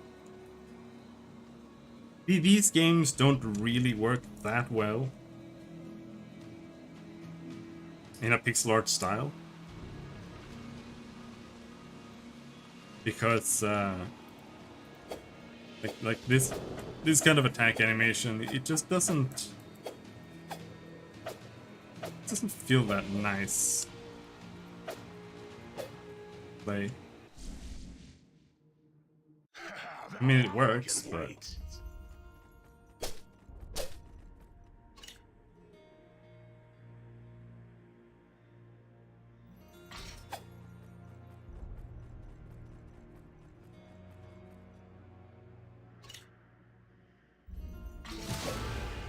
I don't want to read your quests, mate.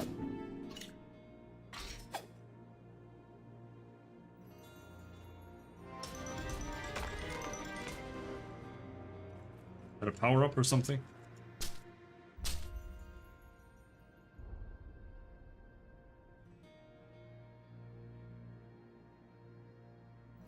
I have nothing. Oh, no. There we do have things in my inventory, but they're all hidden.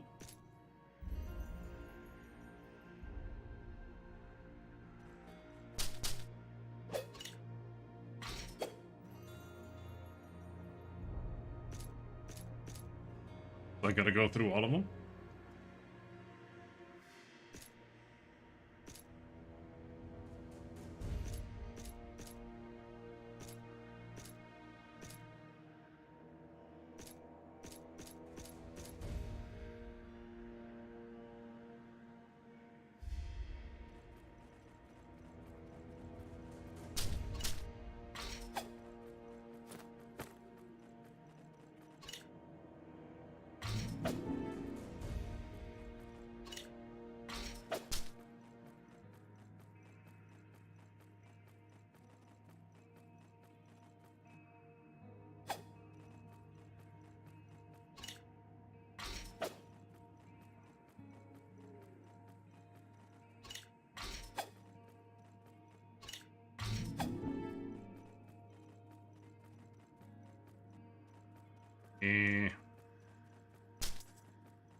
Am I looking for?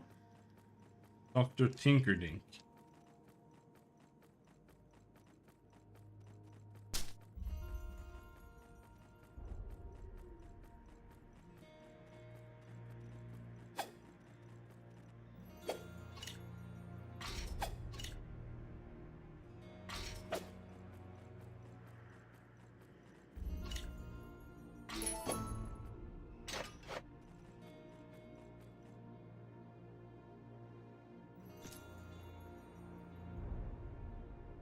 Okay, so I have a potion.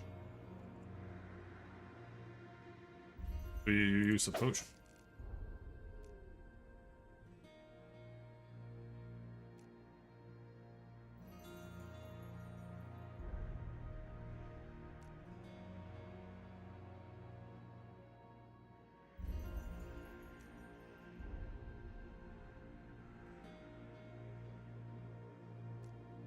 Okay, so these are just passive things for an auto attack build.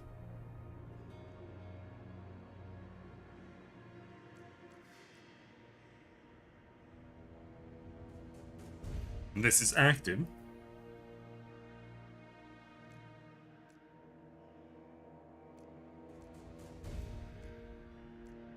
Now, the best part about this kind of build system is that... So what do I do? Like... Do I just keep increasing Seismic Slam's damage? Am I supposed to have all 4 of these active skills? And if so...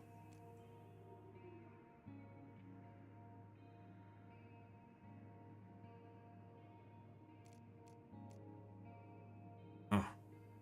Stun, more stuns.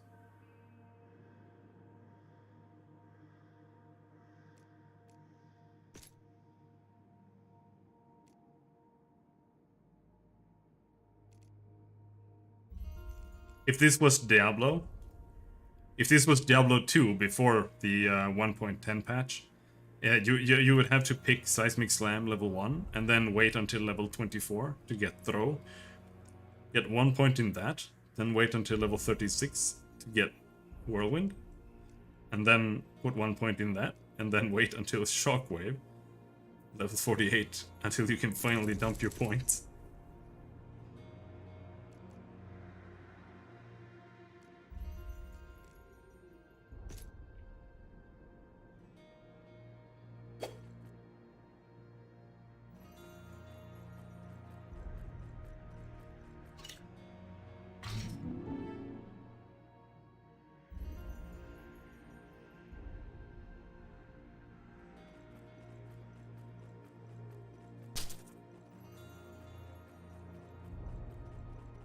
Bodies collected.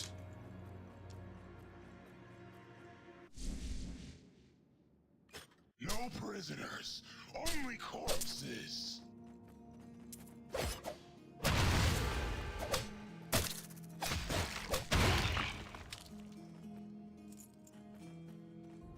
Oh, do you have to press F to pick up keys?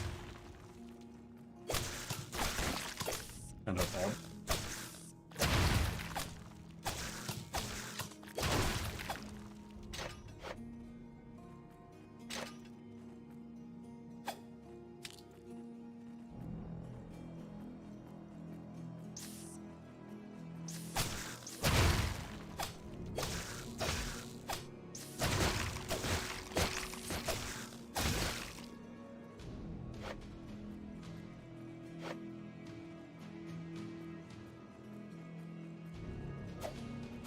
Yeah.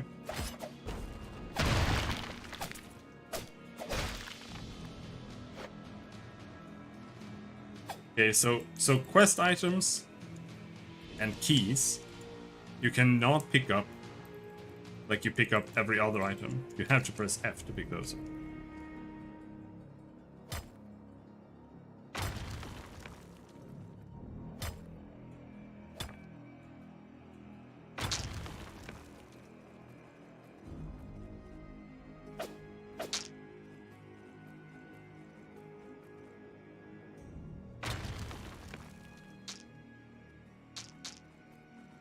Oh well.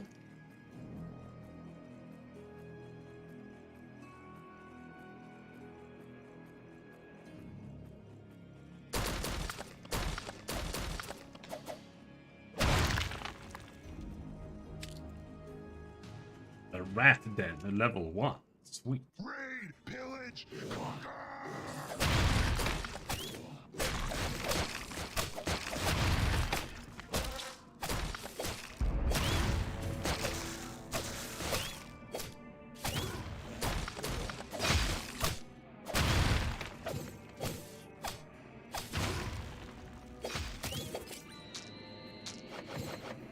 Where is my potion?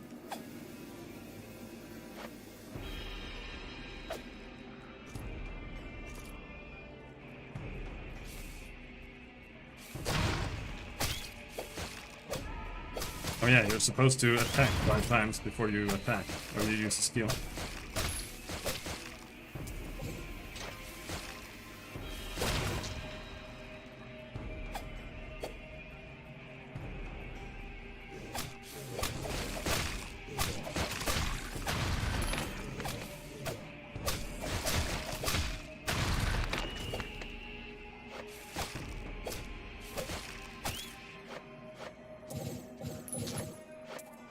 Katana?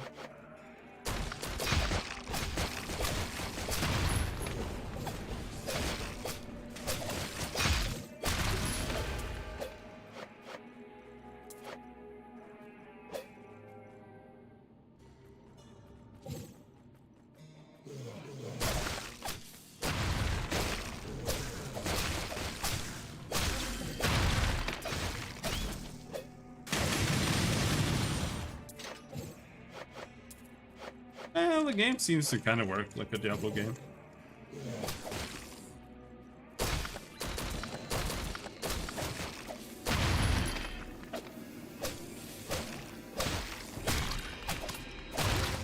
It was a bit different when I played it last.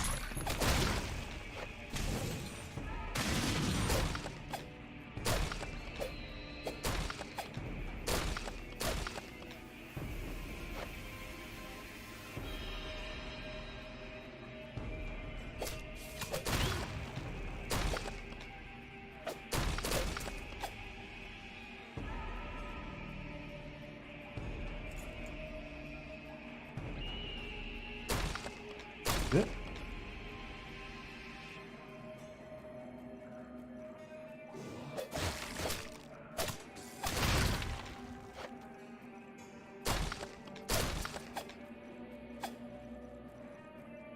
Right.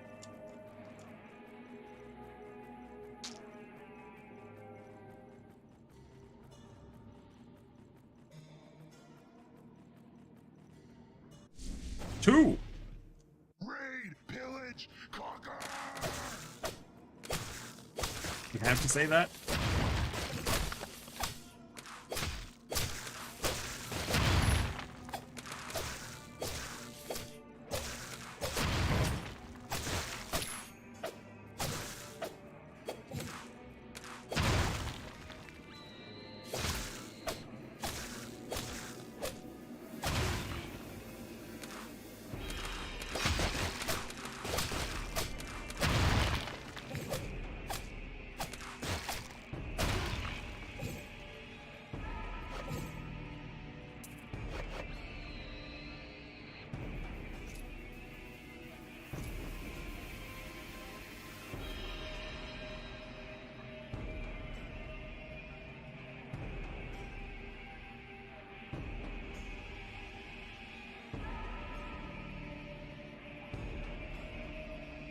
Ooh, handed. These katanas are terrible.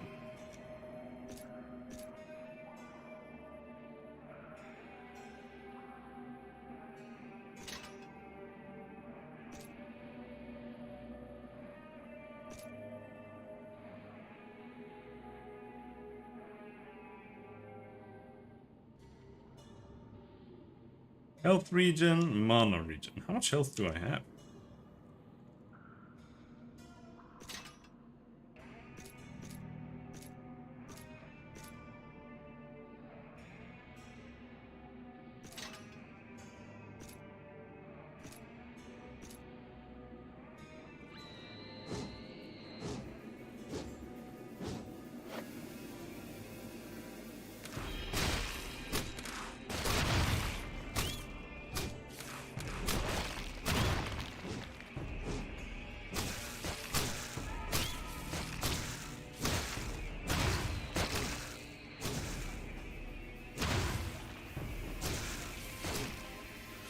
Oh, I'm stuck!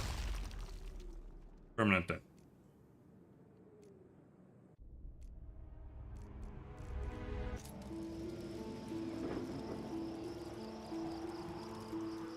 I shall Well, show you the right path. The greatest euphoria comes from pure fire.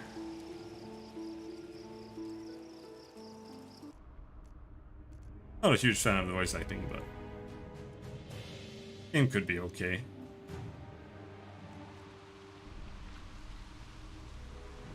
Could be okay on the phone. I'm getting really tired of playing Magic Survival. Which, by the way, is way superior to Vampire Survivor.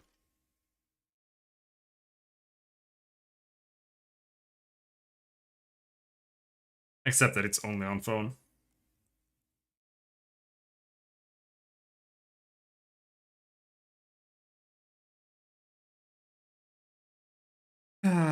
Yeah, I don't know.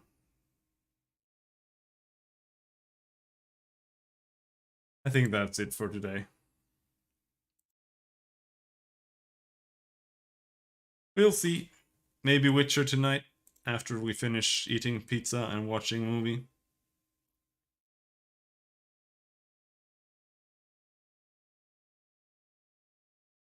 Or maybe my tummy hurts too much.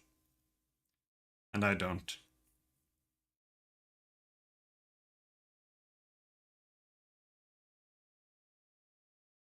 But we're not really gonna do anything now anyway, so might as well stop streaming. Still see you around. Thanks for hanging. Bye bye.